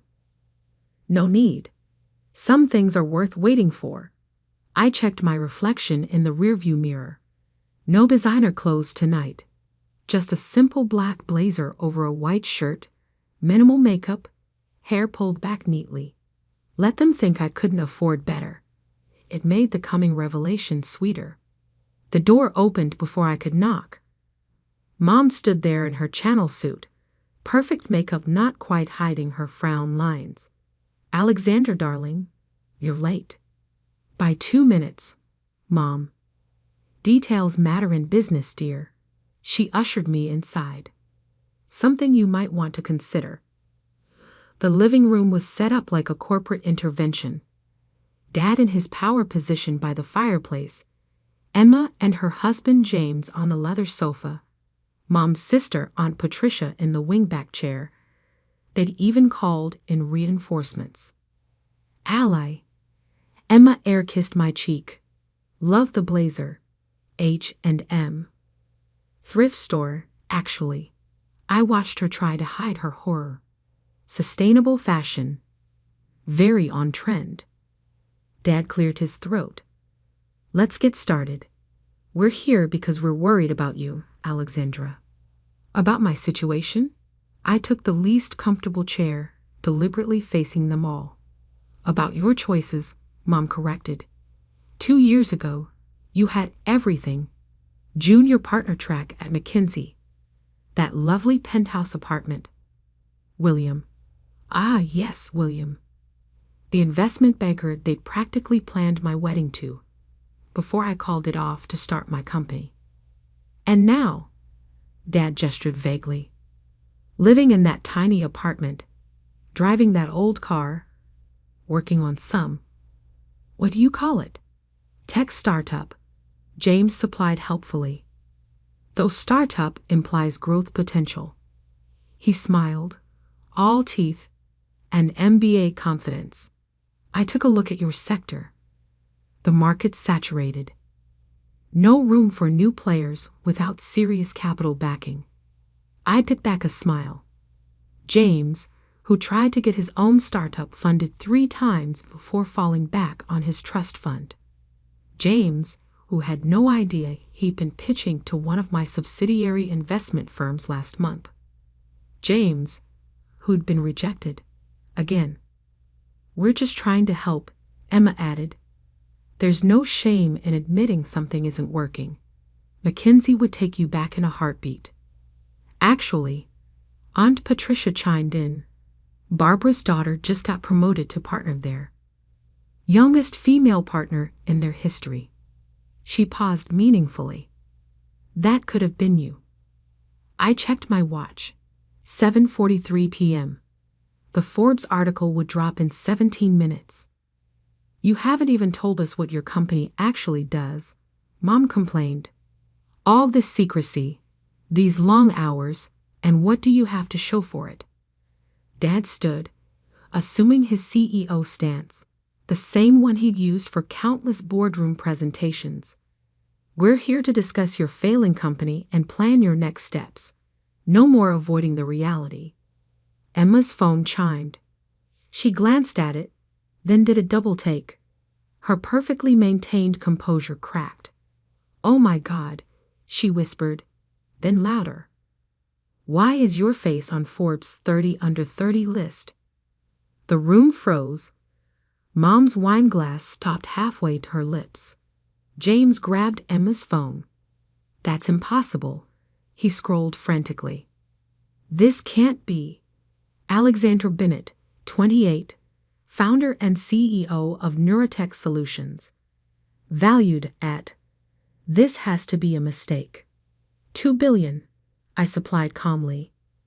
That's the current valuation after our last funding round.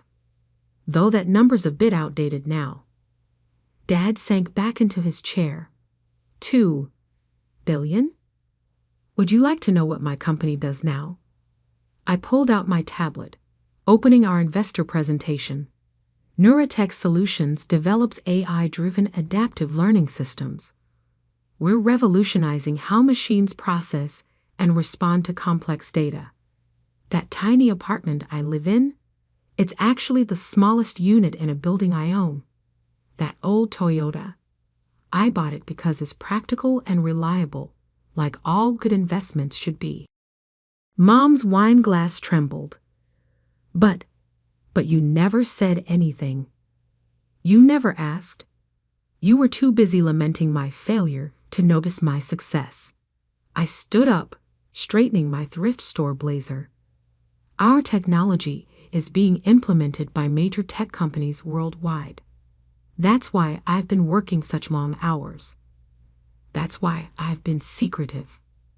And that's why, in about 2 minutes, Forbes is running a feature article about how a 28-year-old woman built a multi-billion-dollar tech empire while her family thought she was failing.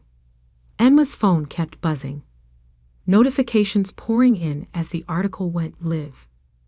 James looked like he'd swallowed something sour. Aunt Patricia was already dialing, probably calling Barbara about her suddenly less impressive daughter. $2 billion, Dad repeated, shell-shocked. Actually, I checked my phone as Marcus's message came through. Make that $3 billion. We just closed another acquisition. I'd tell you more, but I have a video interview with CNBC in an hour. They're doing a special on disruptive tech leaders. The silence was deafening. Then Mom spoke, her voice small. But why didn't you tell us? I looked around the room, at their shocked faces, their shattered assumptions, their crumbling certainty about who I was and what I could achieve. Because sometimes, I said, gathering my things. The best way to succeed is to let people underestimate you. It's amazing how much you can accomplish when no one's watching. My phone buzzed again. That's my car. Unlike my Toyota, this one's actually expensive. Comes with the whole Forbes photo shoot thing. I headed for the door, then turned back. Oh, and Emma? That startup James pitched last month. The one rejected by Bennett Ventures. That's my investment firm. Better luck next time. I left them there, surrounded by their luxury brands and conventional success, while outside, a sleek black car waited to take me to my next interview. Sometimes the best revenge isn't proving people wrong. It's letting them realize that they never really knew you at all. And I was just getting started. The CNBC interview was just the beginning. By midnight, my phone had exploded with messages. Old classmates suddenly remembering our close friendship. Distant relatives claiming they always believed in me. And most tellingly, a series of increasingly desperate texts from my family. Mom, Alexandra, please call us. We need to talk. Emma? OMG, Ale. Why didn't you tell me? I'm your sister. James, about that pitch. Perhaps we could discuss over lunch. Dad, I don't understand. You had all this success and kept it secret. From your own family? I ignored them all, focusing instead on the message from Marcus. Stocks up 12% after the Forbes piece. Tokyo markets opening strong. Ready for tomorrow's board meeting? The next morning, I walked into Neuratech's headquarters, a sleek glass tower in the heart of downtown, my name discreetly etched on the cornerstone. The security guard nodded respectfully. Good morning, Ms. Bennett. My executive assistant, Maya, met me at the elevator. Your family's been calling the office since 6 a.m. Your mother tried to charm her way past reception, but security followed protocol. I smiled. Of course they did. Any other surprises? Your sister Emma posted on LinkedIn about her brilliant tech entrepreneur sister and tagged you. PR wants to know how to handle it. No response necessary. Let her chase the connection. My office occupied the top floor, but I designed it to be invisible from the street. Privacy glass, minimal signage. The space inside was modern but understated. Clean lines, practical furniture, walls covered in whiteboards filled with code and complex algorithms. The morning news played silently on multiple screens. Tech wonderkind Alexandra Bennett disrupts AI market. Neuratech Solutions, the stealth giant that's revolutionizing machine learning. Young CEO built billion-dollar empire in secret. A knock at my door interrupted my news scanning. Ms. Bennett, your 9 a.m. is here. I turned, expecting my scheduled venture capital meeting. Instead, there stood William, my ex-fiancé, the investment banker my parents had never forgiven me for leaving. Alexandra, he said, attempting his old charming smile. You look successful. I look exactly the same as when you called my startup dreams cute and admirable. I stayed seated. How did you get on my calendar? He shifted uncomfortably. Your mother might have mentioned you had offices here. I thought, given our history, I cut in. You should remember that I don't appreciate people who underestimate me. I never. You said, and I quote, tech is a man's world, darling. Stick to consulting where they appreciate diversity hires. I pressed the intercom. Maya, please escort Mr. Harrison out and update security protocols. As he was led away, my actual 9 a.m. arrived. Sarah Chen, the notorious venture capitalist known for backing unicorn startups. Entertaining morning? She asked, nodding toward William's retreating figure. Just clearing out old misconceptions. I pulled up our presentation. Shall we discuss the future instead of the past? The meeting with Sarah went brilliantly, but it was just a warm-up for what came next. At noon, I had a board meeting, my first since the Forbes article dropped. The boardroom was full when I entered. Our investors, mostly older men who'd initially doubted me, now sat up straighter when I walked in. Funny how a few $1 billion changes people's posture. Before we begin, I said, taking my seat at the head of the table, let's address the elephant in the room. Yes, the Forbes article was strategic. Yes, the timing was deliberate. And no, this doesn't change anything about how we operate. Marcus, my CFO, pulled up our quarterly numbers. The growth charts looked like mountain ranges. Steep, impressive, undeniable.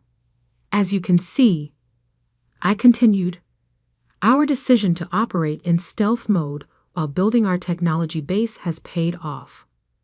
We're not just ahead of the market. We are the market.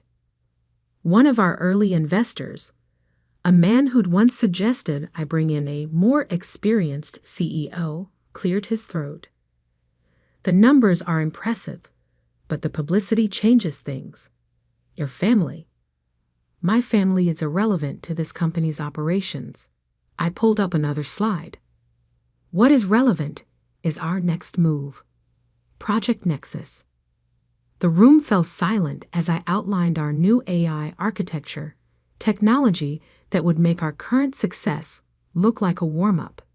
Halfway through my presentation, Maya slipped me a note. Your sister's in the lobby. Says she's not leaving until you talk to her. I kept presenting, but sent a quick message to security. 5 minutes later, Emma was escorted to our smallest conference room, the one with the uncomfortable chairs. After the board meeting, I took my time reviewing contracts before finally heading down to meet her. She'd been waiting 2 hours, her perfect blowout slightly wilted, her Prada bag clutched like a shield. Really, ally? She burst out as I entered. You couldn't have security tell them who I am. Your own sister.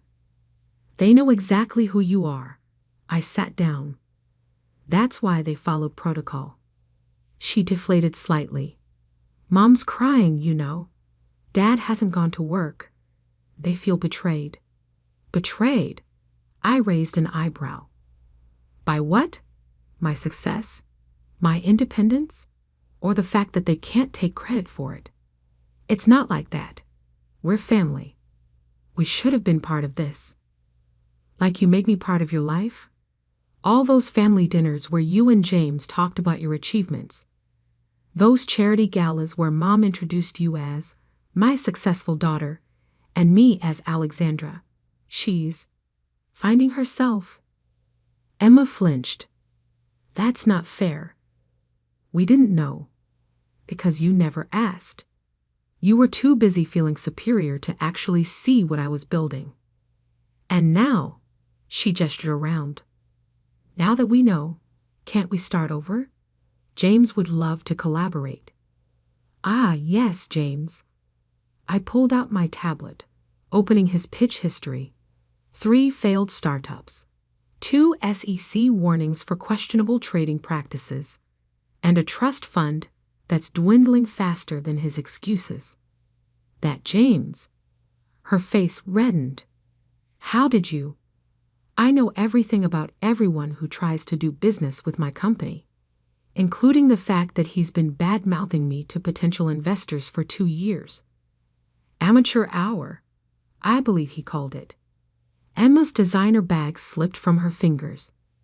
He wouldn't. The recordings are quite clear. I stood up. Now, if you'll excuse me, I have a company to run. Wait, she grabbed my arm. What do you want? An apology? Fine, I'm sorry. We're all sorry. Just don't shut us out. I looked at her perfectly manicured hand on my blazer sleeve. The same blazer she'd mocked last night. I don't want anything from you, Emma. That's the point. I built all of this without you, without our parents, without anyone's approval or support. And that's exactly how I'll continue. But what about family? Family? I smiled sadly. Family would have believed in me even without the billions. Family would have asked about my dreams instead of dismissing them. Family would have seen me for who I am, not who they wanted me to be. Her hand fell away. And now, I checked my phone as another alert came in. Now I have a meeting with the governor about making our city the next major tech hub. Feel free to tell Mom and Dad. I'm sure they'll suddenly be very interested in my situation. As I walked out, leaving Emma in that small conference room, Maya fell into step beside me. Your parents are holding another family meeting tonight, she said, checking her tablet. Your aunt's already called 3 reporters trying to claim she mentored you. I smiled. Let them meet. Let them talk. Success is the best revenge, but silence is the best response. The elevator doors opened to reveal Sarah Chen waiting with a group of international investors. Ready to change the world? She asked. I straightened my discount blazer, now knowing it would be featured in tomorrow's business pages as tech's new power look. Always, I replied. After all, the best innovations come from people everyone else overlooked. Behind me, I could hear Emma's expensive heels clicking toward the exit, the sound echoing like all their years of judgment and dismissal. But I wasn't that overlooked little sister anymore. I was the future. And the future, like success, belongs to those who build it for themselves. 1 month after the Forbes article changed everything, I sat in my office reviewing the latest market reports. Neuratech's stock had doubled. Our AI technology was being called revolutionary by industry leaders, and my carefully maintained privacy had been replaced by constant public attention. Maya appeared in my doorway. Your father's downstairs. I didn't look up from my screen. The same answer as yesterday. He's different today. No Mercedes, no power suit. He's wearing jeans. That made me pause. Richard Bennett, CEO of Bennett Global Consulting, wearing jeans? In public? He's been waiting in the lobby for 2 hours, Maya added, just sitting there, watching people work. I pulled up the lobby security feed. There he was, my father, looking smaller somehow in casual clothes, holding a worn leather briefcase I'd never seen before. Send him up. While waiting, I studied the collection of newspaper headlines framed on my wall. Neuratech announces breakthrough in quantum AI. Tech's newest billion-dollar CEO refuses family's attempts to take credit. Alexander Bennett. Success doesn't need permission. The last one was from an interview where I had finally addressed the family situation publicly. The reporter had asked why I kept my success secret from my family. My response went viral. Success doesn't need permission, validation, or family approval. It just needs vision and persistence. Dad entered quietly, so unlike his usual commanding presence. He took in my office slowly. The whiteboards covered in complex algorithms, the global market tickers, the view of the city he thought he knew. Your mother keeps setting a place for you at dinner, he said finally. Every Thursday night, just in case. I gestured to the chair across from my desk. He sat, placing the old briefcase in his lap. I've been thinking, he continued, about your 5th grade science fair. Of all the things he could have said, This wasn't what I expected. You built a primitive neural network. Used it to predict weather patterns. Everyone else had volcanoes made of baking soda or plants growing toward light. You had algorithms. He smiled faintly. You won first place, but I missed it. Had a board meeting. I remember. You know what I don't remember? Ever asking you to explain how it worked, or why you were interested in AI, or what you dreamed of creating. He opened the briefcase and pulled out a stack of papers. So I did some research. He spread them on my desk. Patents, academic papers, early business proposals. My work, dating back years. You filed your first patent at 19, he said. Created your first AI protocol at 22. Launched 3 successful startups under different names before Neurotech. All while we thought you were just. He trailed off. Finding myself, I supplied. Being difficult. He looked up, meeting my eyes. We were wrong. I was wrong. The silence stretched between us, heavy with years of missed connections. Did you know, he said finally, that your mother has started taking coding classes? Basic stuff, but she says she wants to understand what you built. Emma's been reading about AI ethics. Even James. James has been trying to pitch to my competitors. I interrupted, using his connection to me as leverage. Dad's face fell. I didn't know that. There's a lot you didn't know, didn't ask, didn't want to see. He nodded slowly. Your mother wants to host a family dinner to celebrate your success. Like the last family dinner? Were you all gathered to intervene in my situation? No. He pulled out one more paper from his briefcase, like this. It was an old photograph. Me at that 5th grade science fair, standing proudly next to my neural network display. Small, serious, and absolutely certain about my path. When did we stop seeing you? He asked quietly. When did we replace pride with judgment? I studied the photo, remembering that day. The excitement of creation, the joy of making something new. The disappointment when my parents missed the ceremony. You know, I said, that project predicted weather patterns with 76% accuracy. Pretty impressive for a 5th grader. Want to know what Neurotech's current accuracy rate is? He looked up, interested despite himself. What is it? 99.997%. I turned my monitor around, showing him our latest test results. We're not just predicting weather anymore. We're modeling climate changes, market trends, population movements. We're helping governments prepare for natural disasters before they happen.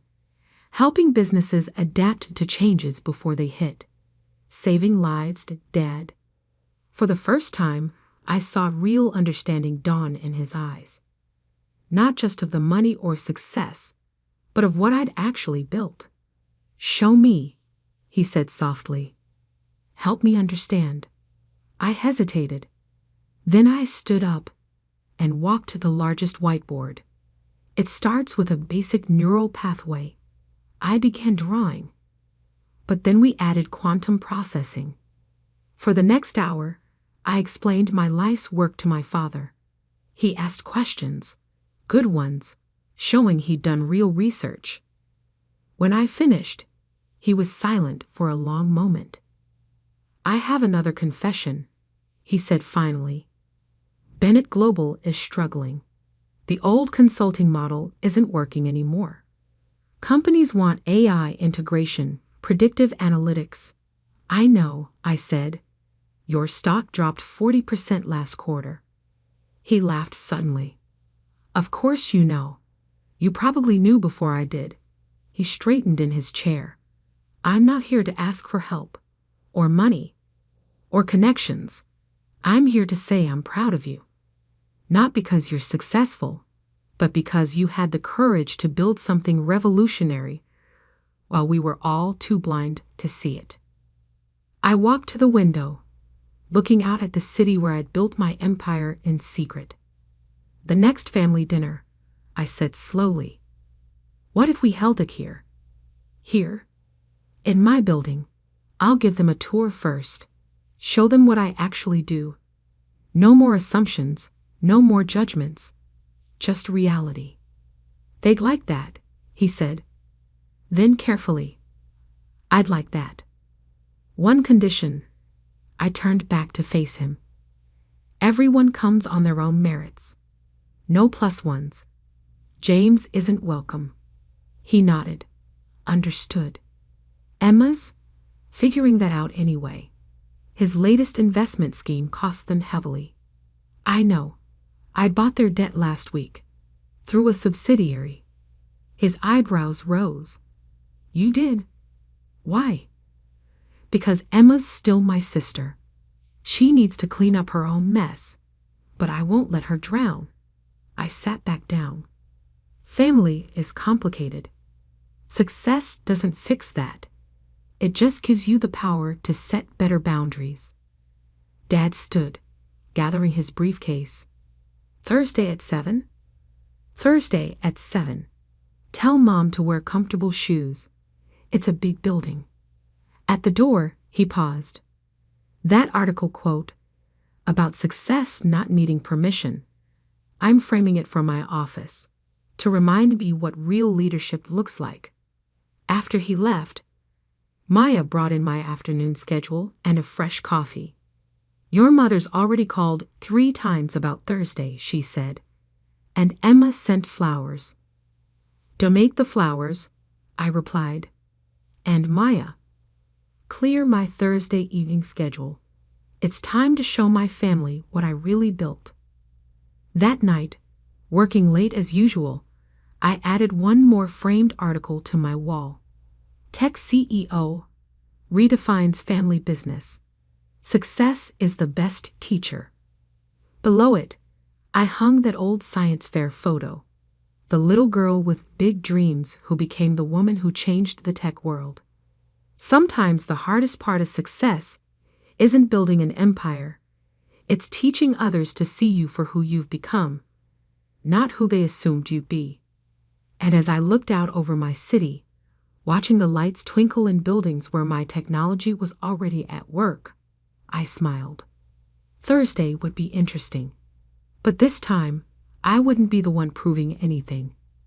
I'd already done that. Now it was their turn to learn.